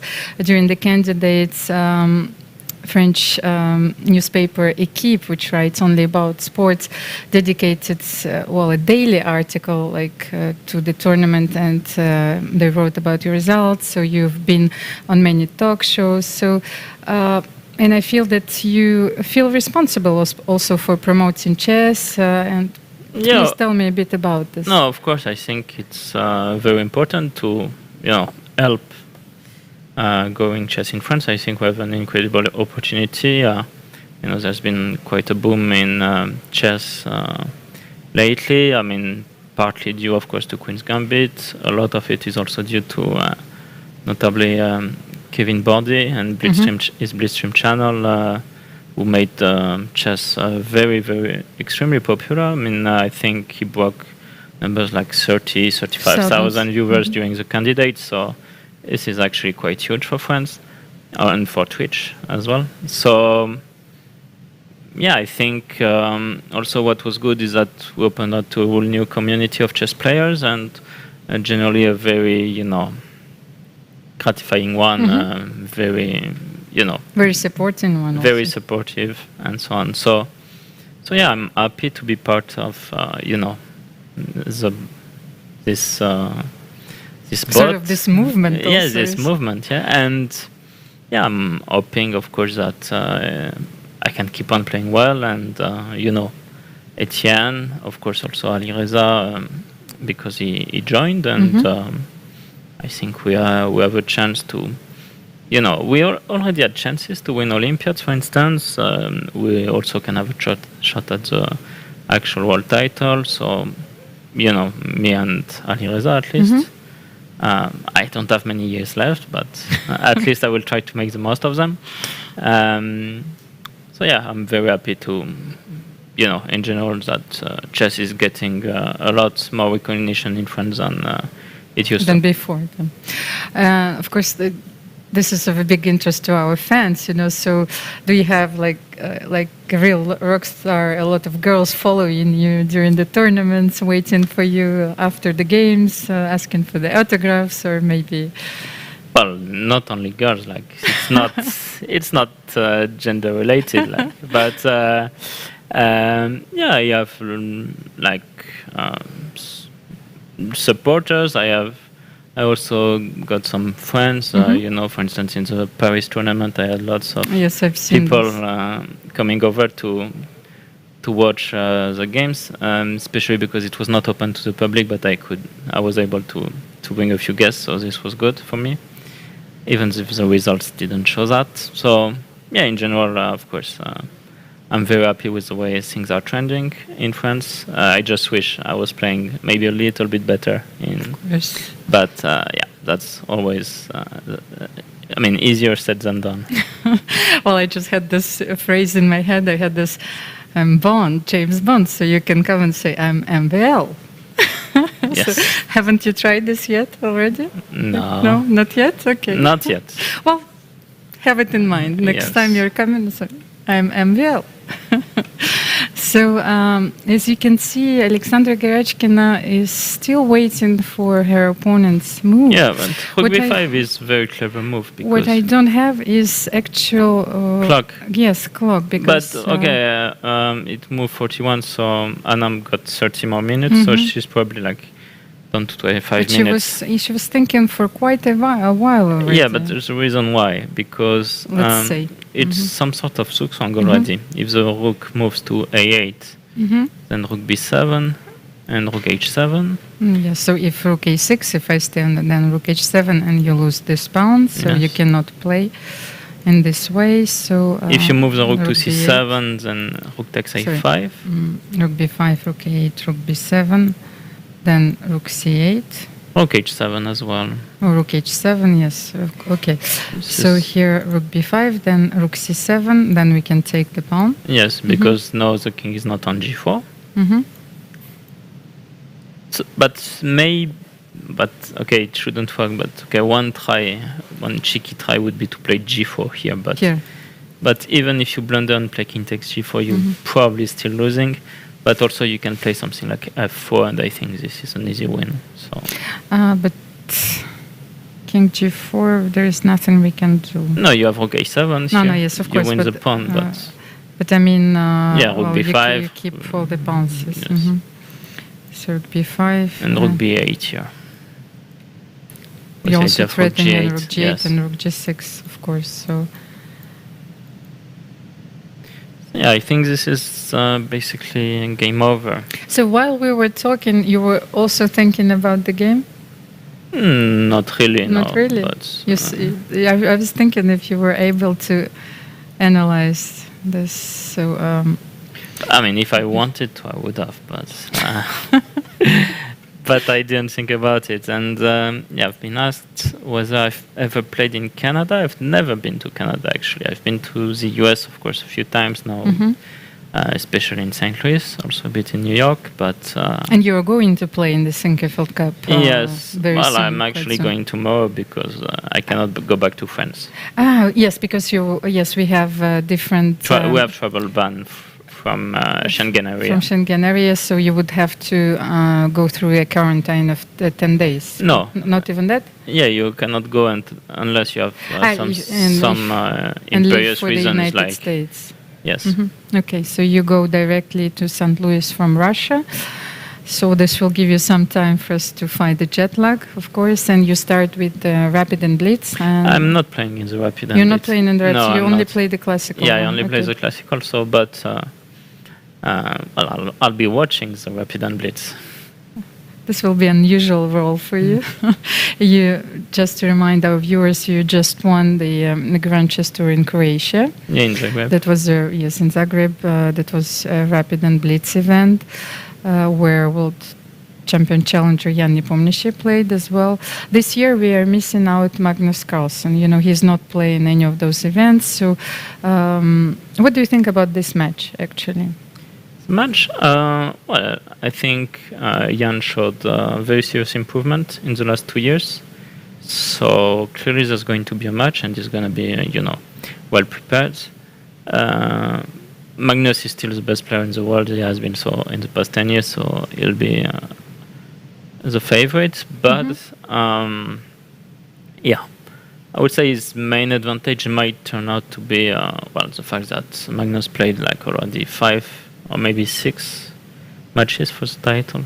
I think this is the 5th for the title. Yes. Yeah, fifth match. So that's quite a lot of experience that is hard to overcome for Jan, maybe, especially because he's been known to be a bit impatient, and this is not something you want in a match for the title. But if he plays with the same conviction he has played in the candidate and in some other events, will definitely be a big threat. So what was played? Actually, we have a few moves here. Maxime rook a8. So yes. she for the moment, and she went for rook b7. So yeah, I mean you could try g4 maybe here. Yes, I was actually thinking about g4, but I was not sure is it a good practical. Well, she played it, but she played it already. Yeah, okay. But okay, there's lots of way to win. I think like f4 should be one. F takes g4, so f4, f takes g4. What would be the most precise then? Okay, after f takes g4, maybe you want rook g8 here. With the idea of takes g4. The same. You have the same stalemate. But idea. no, I think something like even king f3 or king h3. I'm not sure. Okay, let's. Well, here we are allowed, to shuffle. Actually, no. But here I'm getting tricked again, but because maybe rook can f7. You rook f7? Yes, that's by king g5. King g. Okay. I thought that I finally managed to trick you, but no. No, I mean, rook f7 was my idea about king g5. Yes, but you have this, and then king h5, and you still yes. So keep your stalemates. There are some ops. Some technical difficulties. Yeah, g4 is a clever idea because of this. Yes, let's have a look. This is the position of the stalemate. if we manage to sacrifice our rook and the king will be on g4 or h4, this would be a draw. So let's see, king g4, Yeah, rook g8, and king h3. Yes. So what do we But do no, here? but king g4. Can I Do start we have with rook another a7? move? You want to start? Okay. But yes. rook b5 Mhm. anyway. Yes. Let me show first. So rook a7 and rook b5. So rook g8, king h3. Yeah, and king g5 is not enough yet towards the draw. Mhm. For sure not. Like you can go g3 here. Mm-hmm. And your king will be completely out of play here. So Yeah, now just I rook can b5. start. Yeah, I can You start. start to- collecting. Mhm. So then even king g4 is possible here. Well, I mean, it's not only that it's possible; it might be the best way. Yeah? The most accurate way to win. F4 also should win, but it's not something I want to because it's giving out some counterplay. Like if the king gets c5 square, could get a bit trickier. Let's say 4. Yeah, and Take. something like rook c8. No, not No, take not because taken. You keep this. Yes. Yes. Mhm. this could be. So actually, yeah, probably we don't have any tie breaks tomorrow. Probably it's a free day. Well, so we have. First, I will have to get my revenge today because we have a bowling match with Maxime. So this is very important for me. I've seen that you didn't do so great in ping pong here. No, Did you? actually, I won. There were only a few videos shown where you were losing. So. But of course I won. I mean, it's because I was not the one, to make the to cuts. make the video, yes, to Yes. make the cuts. Because Maxime was playing a lot of ping pong matches against Dina Belinka, who did the commentary of the ladies' event, for 2 weeks. So, yes, I've seen the cut No, I lost some sets, but I won overall. overall. So, okay, Yes. so we have a difficult match today. If you haven't seen yet, please have a look at the documentary that we done about Maxime. It's a 2-part documentary, and we were filming you while you were playing in Côte Manchester, d'Ivoire, in yes. In Abidjan, and then in Abidjan Paris and in in Paris, yes. 2019.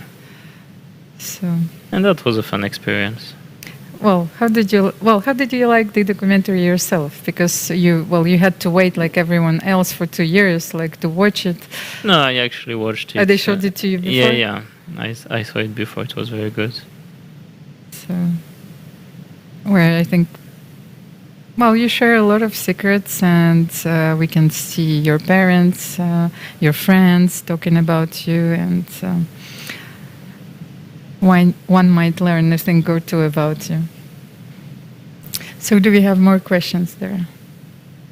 We have questions, but Are you watching the Olympics, by the way?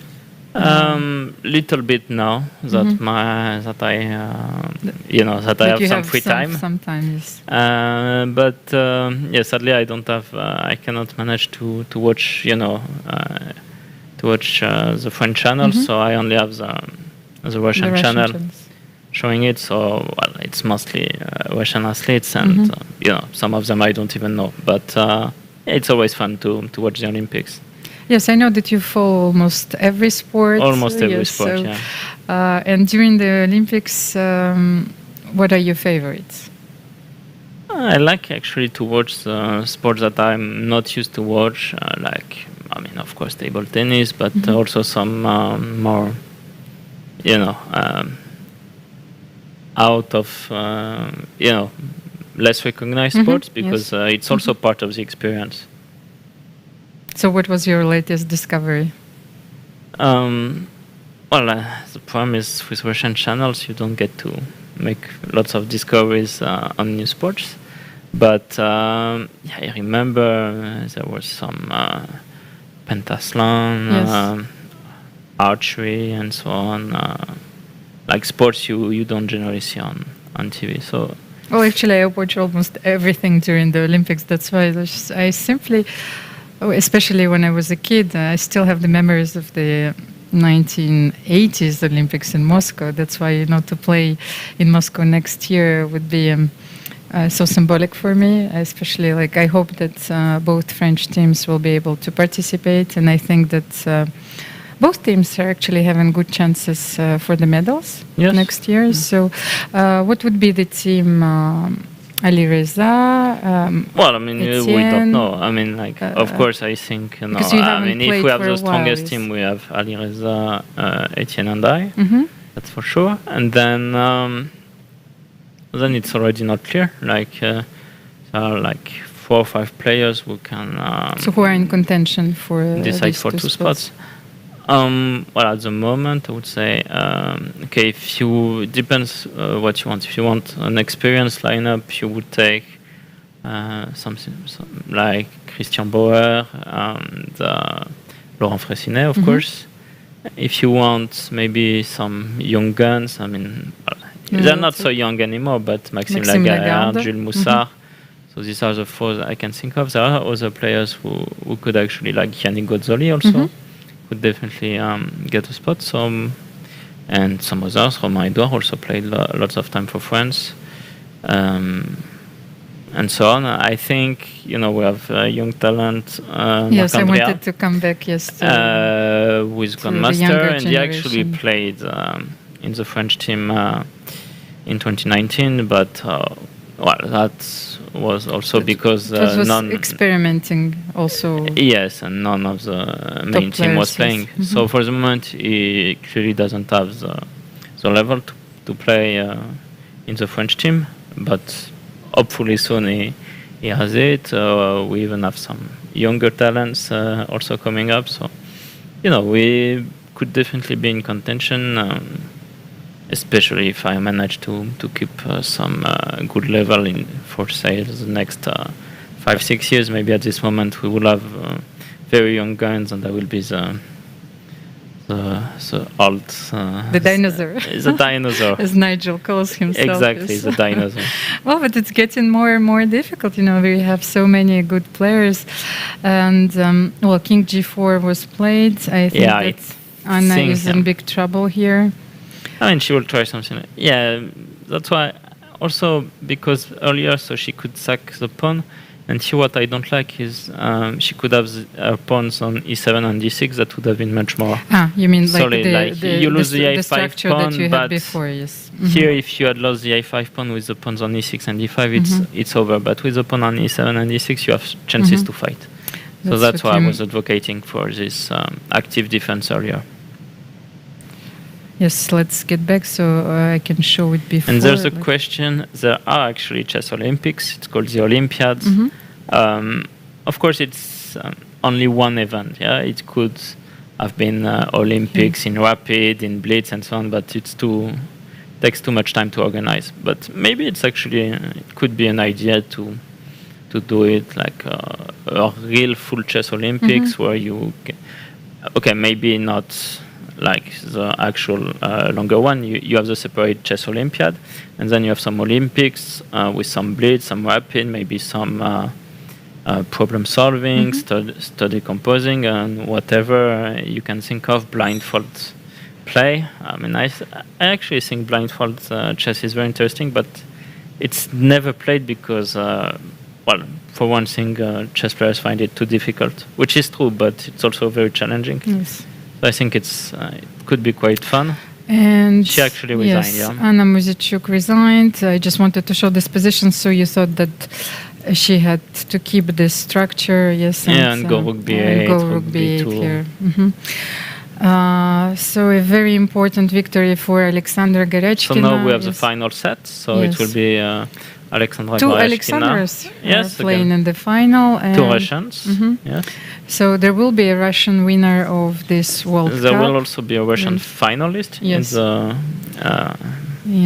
the Open World Cup. Open World Cup. And please don't forget that even though we have a free day tomorrow, there will be a match for the third place. So Anna Muzychuk will play against Tan Zhongyi for the third place, and in the open section there will be a match for the third place as well. So because even if Magnus qualifies, like will be in the last four, then you still have the 2 spots for the candidates. Yeah, so even if he's in the final, then the match for the third place will actually decide. If he loses in the semifinals, then the match for third place isn't very useful. Yes, but in this case, the match for the third place will decide who will get the second qualification for the candidates. Maxim, thank you so much. It was such a pleasure. I think that we definitely lost Nigel, so we'll have a look at the results, which will come up on your screens in a second.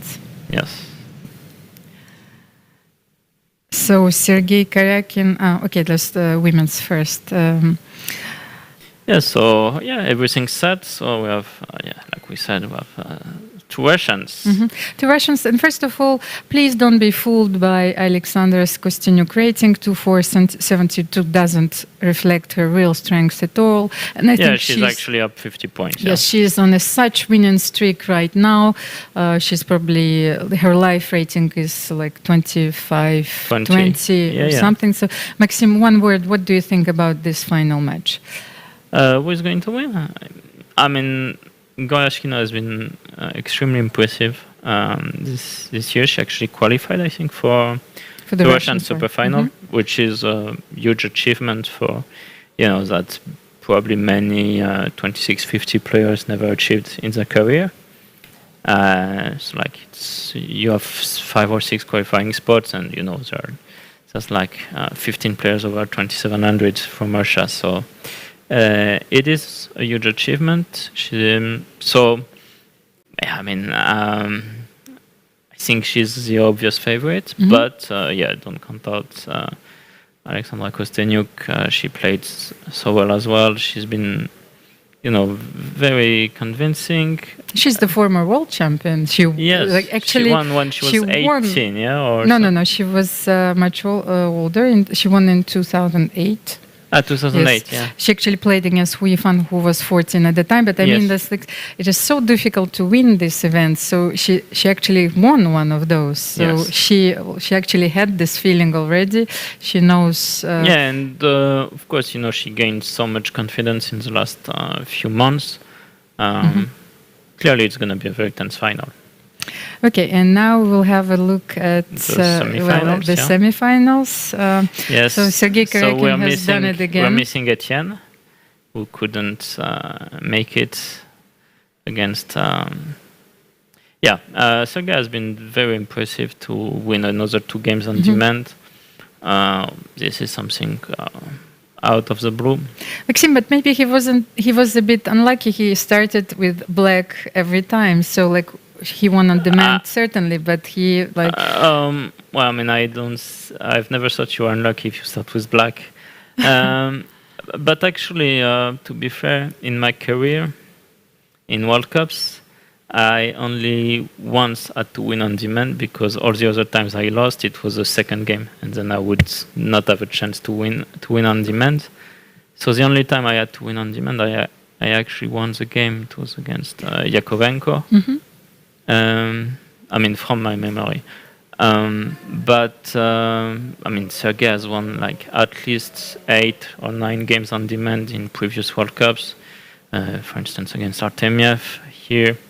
It's extremely impressive to manage it so often. We have Magnus Carlsen facing Jan Krzysztof Duda, and we have Vladimir Fedoseev playing against Sergei Karjakin. Sergei Karjakin has won this tournament as well. So what do you think about those matches? Jan has been very impressive actually in this World Cup. It's a format that suits him well. He plays well in rapid. He has good nerves in general. He played a very impressive match against Sasha Grishuk. And Sasha Grishuk is one of the few players I consider to be a reference in this format. If you beat him, it means you've already done something good in your World Cup, even if that's not what counts. Also, Jan is lucky in a sense that he gets a free shot at the candidate spot. And even if he loses this match against Magnus, he will get this match for third place that would grant him a spot. Whereas if he wins against Magnus, the loser of the semi-final won't have that chance. Okay. Maxime, and then there's a second match, Sergei against Vladimir Fedoseev. Of course, I would say that Sergei is the favorite, but maybe he's lacked a few rest days, and when it matters, they will count. And Vladimir has been playing also extremely impressively. He didn't lose a single game in this event. Yeah. And so I would say it's going to be a close match. And also his rating is under 2700, but he's been live 2730 or something at some point in his career, Vladimir. So, he can be a very, very dangerous opponent, also very good, very dangerous in rapid. So clearly it's going to be a very tense match. So this format suits him as well. Yeah, no, I mean, there's at some point there were lots of big guns losing and so on, but at the end of the day, when it comes to semi-finals, you only have the only sort of surprise figure is Vladimir Fedoseev, but he's also extremely good. So, when it comes to this stage of the competition, there's only big guns left. Thank you, Maxime. I just wanted to say that you haven't trolled me once while being in the studio. I'm thinking, what is going to come afterwards? Do you know, who are our sponsors for this event? Oh, no. Good luck. Well, you have them, as Nigel likes to see. So I'd like to thank you, our sponsors. We have a lot of companies sponsoring this event. Gazprom is the general partner, so it supplies natural gas and all other energy resources all over the world. We have Norilsky Nickel, which is the leading Russian metals and mining company. And it's the world's largest producer of high-graded nickel and palladium. And last but not least, we also have the Russian company Fosagro, who has been a strategic partner for the Russian Chess Federation and FIDE for quite a while already. They support chess, and this company is the world's largest producer of phosphate-based fertilizers.